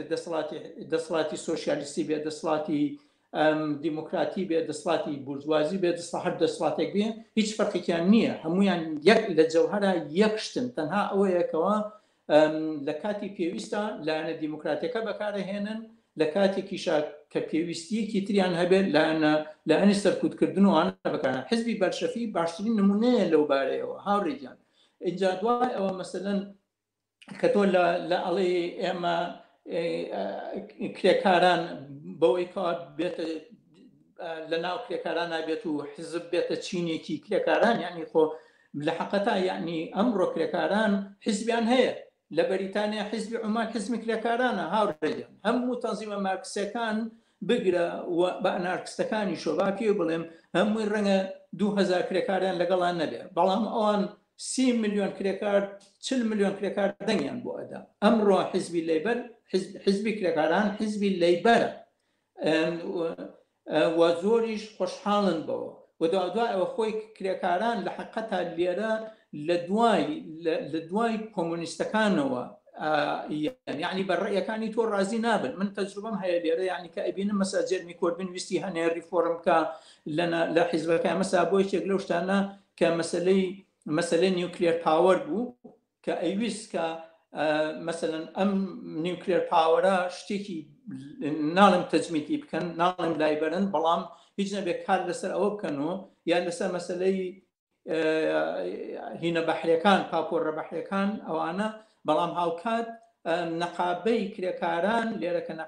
نەقابەیە کە نوێنەرایەتی ئەو کرێکارانەیە ڕێی بۆ ئەوە نەدا لە کۆنفرانسا ناوتیان نا هەرچەنە لەگەڵ ئەوشا جێرمی کۆربین گەرنتی ئەوەیدا کە ئەو کرێکارانێک کە بێ ئیشە بن کە کاتی ئەو شوێنانەدا ئەخرێکە قرار بوو کە 20 ملیار پاوەند بدرێ بە تازەکردنەوەی تاوان 20 میلیارد پاوەندیش زۆر بووانە جەرمی کۆربین نەیویست ئەوە بکرێ لەبەر ئەوە کە هاتن خستیانە دەنگەوە کرێکارەکان نەقابە دەنگی بۆ نەدا لەبەرەوە مەجبور بوو یعنی وازی لەو پرۆژەیە هێنا پرۆژەی مەسەلەی زۆر مەسائلی پرۆژە هەیە هیچ ژینگە بەڵام کرێکاران ئامادە نین دەنگی بۆ بدەن لەبەرە تۆ ناتوانانی کرێکاران قەناعەتکەی بڵێ وەرە ئێستا ئێمە لەگەڵ ئێمە ئیشکە کرێکاران حیزبیان ناوێت کرێکاران نەقابەیان چکە بۆ چکە نەقابەت تەعبیر لە خواستی کرێکارانەکان نەک حیزب دەسەڵاتی بێ کرێکاران بە دوای دەوڵەت و بە دوای دەسەڵات و نین هاوڕێجان ببوورە درێژەم پێدا فەرموو نابە پێچەوانەوە بن پێم وایە پێویستەکە ئێمە لەسەر ئەم مەوزوعانە زۆرتر قسە بکەین ئەزانی حیزب مەسەلە باسەکە لەسەر ئەساسەن لەسەر گۆڕینی کۆمەلگایە قسە لەسەرەوەی کۆمەلگا چۆنە گۆڕێەوە کۆمەلگا لە چ پرۆسیسێکا گۆڕێ یعنی یەکێک لەو شتانی کە هەمیشە وترێ لەسەر ئەنارکیستەکان ئەوەیە کە هەمیشە ینی ئەوەی کە خەونێک هەیە لە ئایندەیە بەدیدی ئەمە کۆمەلگایەک دێنینەکایەوە کە ئینسانەکان لەگەڵ یەکترا یەکسانن و چەسانەوە نامێنێ و ئەمە لە منهەجێتی هینانیە وەک باسەکەن لە منهەجێتی ینی بەشێک لە ئەفکارەکانی ئەنارکیستەکان ئاوایە کە لە منهەجێتی ئەنارکیستەکانە نییە کە بڕۆن کۆمەلگایەک دروستکەن یا خەونێکی کۆتایی هەبێ کە ئینسانی تیا حەسێتەوە ئەم پرۆسەیە لەگەڵ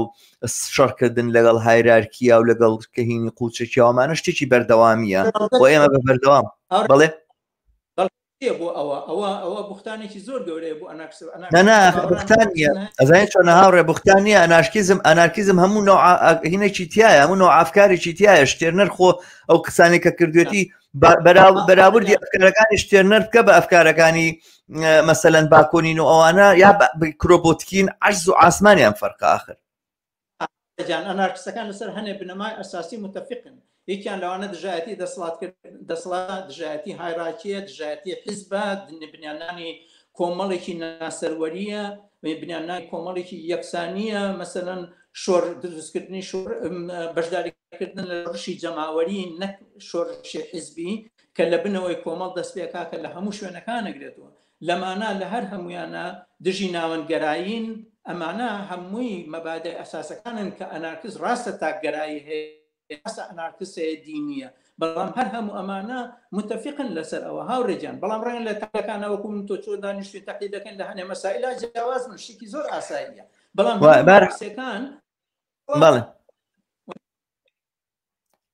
بەڵێ بەرحاڵ هاوڕێ باسەکە لەسەر ئەوەیە باسەکە لە اختلافەکە من لەوەیە ئەبینم کە قسە لەسەر ئەهەمیەتی دەسەڵاتی سیاسیە بۆ گۆڕینی کۆمەلگا باشە ینی کۆمەلگا سەرنجام پێویست بەوەیە چینێکی دیاریکراوی سەرمایهدار کە لەسەرەوەی کۆمەلگا داڕاوەستاوە و داکۆچی لەمانەوەی سەرمایهداری بە هەموو ئەو چەسانەوە و مینەتەوەی کە فەرزی کردو بەسەر بەشەریەتە ئەم چینە بێ لە دەسەڵات بخرێ و دەسەڵات بە سەڵات لە دەسەڵات دەخرێت و ناتوانانی لە وەزعێتێکا لە شوێنێکە لە جێگایەکە کە سیستەمێکی چینایەتی هەیە سیستەمێکی هایرارکی هەیە وەکو تۆ ئەڵی تۆ ئەوانە باڵایەک هەیە کە دەسەڵاتی بەسەر خوارەوەیە هەیە تۆ ناتوانانی لە سیستەمێکی لەم بابەتەیە بەتەنها بەکاری وردی لێرە و لێەوە ئەوانە مۆزوعەکە عیلاجکەی پێویستت بەوەیە لە زەرفێکی دیاریکراوە دەسەڵات لە چینی باڵادەست بسێنیتەوە و دەسەڵاتێکی تر فەرزکەی لە کۆمەلگایە بۆ گۆڕانکاری لەین ئەمە چینی کارگەر ئەگەر وای پێبکایانەی کاتۆ ئەمە ضرورەتی ڕزگاربوونی چینی کارگەرە لە مەینەتیە کە بەدەستەوە ناڵێنێ یعنی لابردنی دەسەڵاتی بڵێ ئەخ بەڵام حیزب ئەقەزای چۆنە باسەکە لەسەرەوەی تێکەڵکردنی دوو چەمچی دیاریکراوە ئەو چەمکەی کە حیزب بە ڕێکخراوی ڕێکخەران نەزانێ باشە کە من دیفاع لەوە ئەەکەم ینی ڕێکخراوێک دروستکەین ئەوانەی کە هاتوون لێرە خۆیان ڕێخستووە خۆیان ئەساسەن خەڵکانی ڕێکخەر بن لە جێگی خۆیانە ئەمە یعنی ئەوەی کە کەسانێکە خەڵکی ڕێکخەرن کەسانێکن کە متمانەی خەڵکیان وەرگتو لە شوێنەکانی خۆیانە بەڵام ئێمە پێویستمان بەوەیە لە زەرفیەتێکا کە بەرامبەر دەسەڵاتێکی سەرمایهدارانە لە شەڕین و ئەمانە پێویستمان بە بەکارهێنانی ئەنوا و ئەشکال تاکتیکی جەنگی و ڕاکردن و ئەوانە هەیە من دیارەوە هاوڕێدارا جوتیارە لێ من هەوڵم داوە بێمە سەر خەت نەمتوانیوە بێم بەداخەوە گەر هاوڕیان تریژە و کێشیان هەبێ جێگەی ئەسەفە بەڵام هاوڕێ ئەگەر هەوڵ بێ لە خوارەوە بڵین ماوسەکە بێنە لە خوارەوە لە خواری خوارەوە دوگمەیەکی تایە ئەڵێ داخل بە ئەوە لێ بدە پاژەوەی کە ناوی خۆت نووسی ژینە ناتوانانی بە هەر بەوەی کە هاتیتە ناو سیستەمەکەەوە بێتە ناو ئەم ستۆدیۆەوە ئەویش بەوە کلیکی ئەوە بکە و مێدەوارم بتانی بیتە ژوورەوە بەشداری لەم گفتوگوە ئەگەرچی کاتێکی زۆر کەممان ماوە خود ئەتوانم بڵێم لەبەرەوەی ناوبڕێکمان وەرگرتوانە 6 دقەیەکمان ماوە هاوڕێ من بیرم ناچێ یەک گرفتم هەبوو لەگەڵ تەرجمەکەی تۆیە با لێرەیە باسی بکەم ئین نەبێت لە جێگایەکە لەسەر کتێبەکەی لینین دەوڵەت و شۆڕش لە شوێنێکە ئەڵێ ئەم قسانە کە لینین کردوێتی لە دەوڵەت و شۆڕشە کە ئەڵێ لینین لە شوێنێکە ئەڵێتەوە ئەوانە ئەڵێ شتانەی کە سەبارەت بە دەوڵەت نووسراوە بە دەوڵەت وتراوەوان و مارکزی تقریبان ئینی ئەنارکیەکانە یعنی لە تایەتە سەر مەسەلەی دەوڵەت و ئەوانە زۆرتر تعبیری مارکسیزم ئەنارکیزمە شتێکی وا ئەڵێ لینین لە کتێبی دەوڵەت و شۆڕشە تۆ لە خوارەوە پەرەگرافێکە هینەکەت نووسیەتی ئەم کتێبە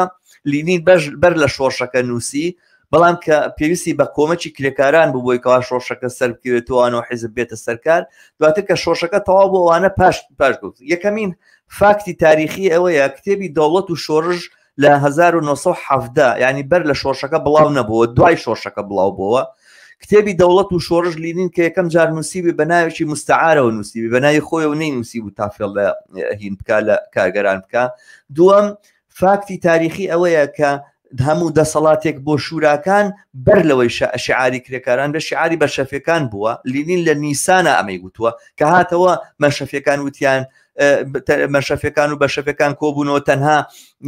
زاسۆلیچ لەگەڵیا بووەوانە هەموو کۆمیتە مەرکەزی لەگەڵ شەڕبوون ئەوانە بە تاقی تەنیامایەوە پیان وتیانم کابرایە شێتە ئەم کابرایە تەواو نییە شەڕیان لەگەڵا کرد و نیریان کرد ئەوانەوە عەزلیان کرد چەند جار تەهدیدی کرد وتی حیزبی بەشەفی جێ ئەهێڵم باشە هەموو ئەمانە وەقایعەکن بۆی نیشانی بە ئازایی چۆنە دێواندنی لینین بەوەی کە فێڵی کردووە لە کارگەران و ئەمانە خزمەت بە تەرحی ئەنارکیستەکان ناکات خزمەت بە تەرحی شۆڕژێرانی کۆمیستەکانیش ناکات باسەکە لەسەر ئەوەیە مەسەلەن من بۆچی بووکچین میتۆدی بووکچینم لە هەڵسەنگاندنی بەلشەفیەکان و شۆڕشی ئۆکتۆبەر و ئەوانەیە بە بیتۆدێکی نەوعەنمە معقول ئەبێتە بەرچاو ئەوانە چونکە لەگەڵ وەقایعەکانە کارەکە باسەکە لە ئیدەی کەسێکی دیاریکراو نییە فکری کەسێکی دیاریکراو نییە میتۆدی کەسێکی دیاریکراو نییە وەقایعێکی تاریخی مەکەوینە نایەوە سەرنجام شکست دێنین و لەم شکستە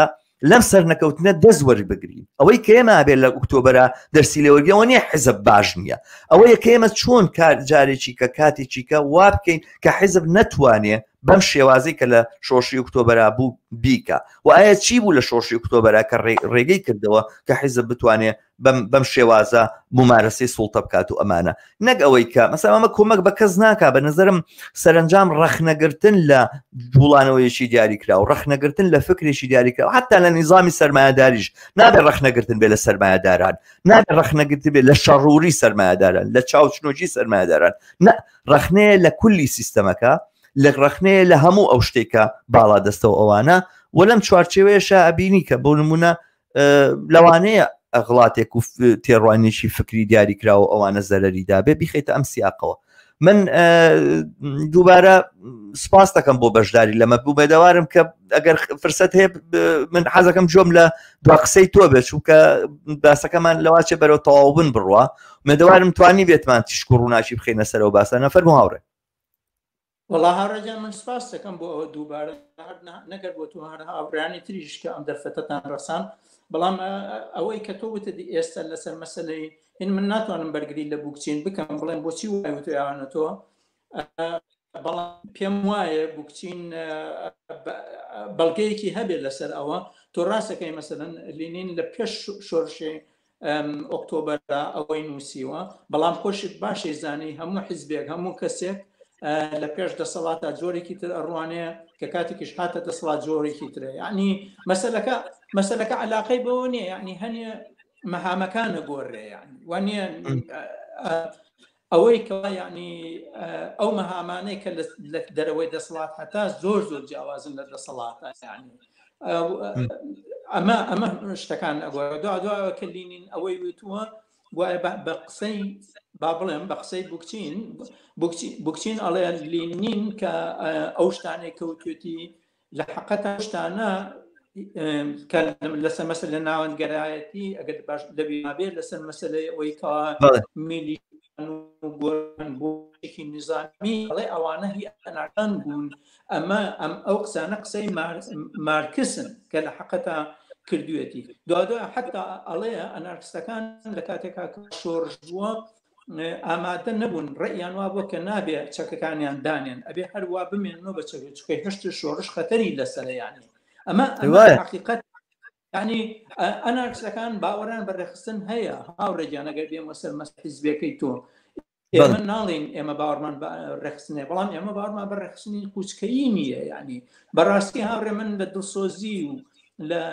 لە پەرۆشی ئێوە هیچ گومانێکم نییە یعنی بەڵام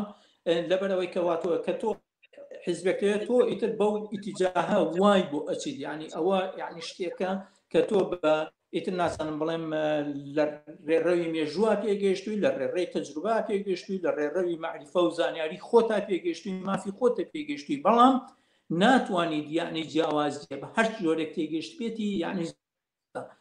جاوە داهاتوش یعنی ئەوە ڕوون ئەکاتەوە کە ناکرێتەوە حیزبێکت هەبێ قوچکەیی بێ حیزبێکت هەبێ کە مەسەرەن لە خوارەوە خەڵکێک هەبێت و لەسەرەوە خەڵکێکی تر هەبێت قەرارەتەکان یعنی لەلایەن سەرکردەوە جێبەجێ بکرێ و قەرار بدرێتوانە دووە ئەوە دیموکراتی ڕاستەوە خۆیان نەبێت یعنی بوکچین زۆر جوان بوو بەڕاستی بە ئەوەش بڵێم ئەوم لەبیر چوانی وەکو چۆن بوکچین ویستوێتی مارکس لە مارکسیزم جابکاتەوە مارکس گارکە لە ڕێی مارکسیزمەکان بەڕاستی بوکچین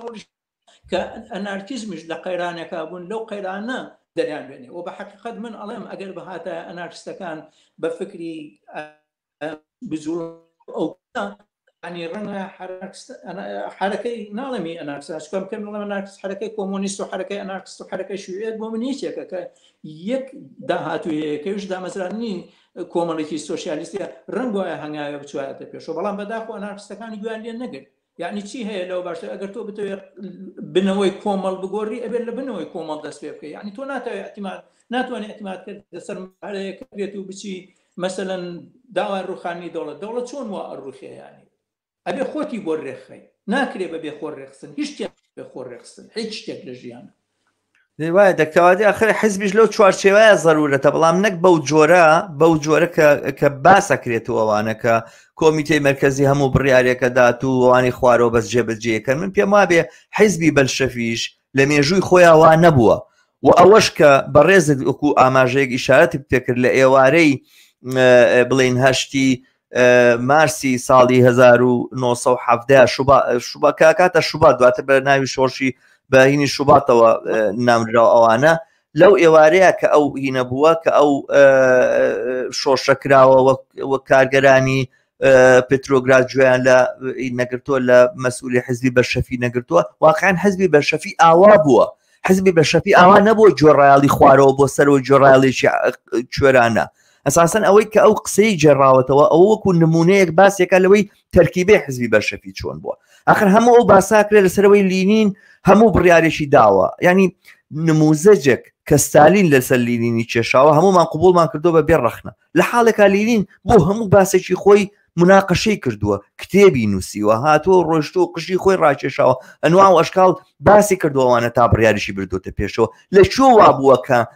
حیزبی بەشەفی دوگمەکەی بەدەست لینەوە بە چۆنی وا پێخۆش بووێ وا بایداوە ئەمانە لەگەڵ وەقایع ناگوتجێ و ئەو نمونەیەش لە حیزبی بەشەفی کە باسێکەن و ئەوانە واقعاً ڕاز نییە و حیزبی بەشەفی ئەگەرشی لینین لە مەلعەمەلا ممکنە باسی ئنزیبات و ئنزیباتی حیزبی ئەوانی زۆر کرد بێتەوەوانە بەڵام حیزبێک بوو ئەنواع و ئەشکال تەیاراتی تیا بووە ئەنواع و ئەشکال ئەفکاری تیا بووە خودی ئەو پرۆسەی لە ناوبردننی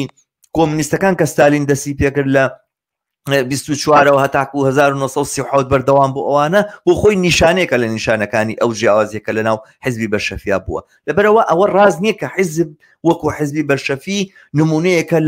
لە سنترالیزم و کە هیچ کەسێک نایرە دەم بکاتەوە هیچ کەس ناوری خلافێ وانە بووە ئەنواع وەشکاڵ بڕیار دراوە لە ناو حیزبە لینین قبوڵی نەکردووە لینین پێی باش نەبووە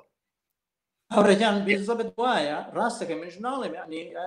لە هەموو حیزبێکە خەڵکێکەیە کە تابع نییە یعنی خلاف درو ئەی بۆچی مەسەلا ئینشقاقە بێنە ناو حیزب ئەو بەشێکە لێ لە حەقەتە دوای تۆ هەمان قسەی بوکچی نەکەیتەوە بوکچینیش ئەڵێ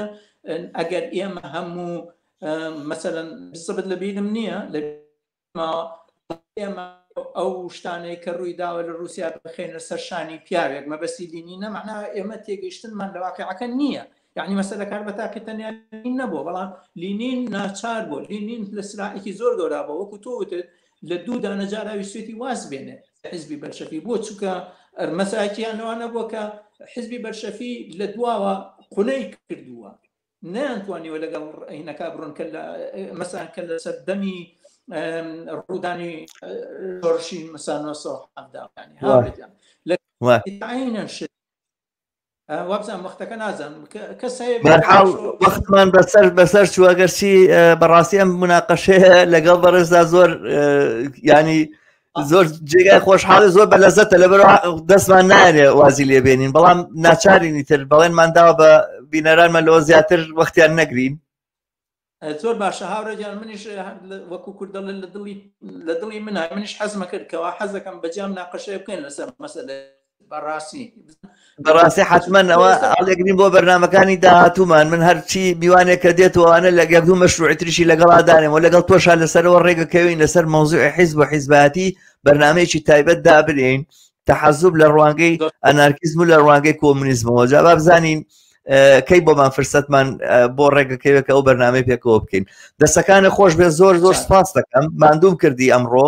زۆر سپاسی ئەو بینەرانەکەم تا ئێستا تەحمولیان کردوین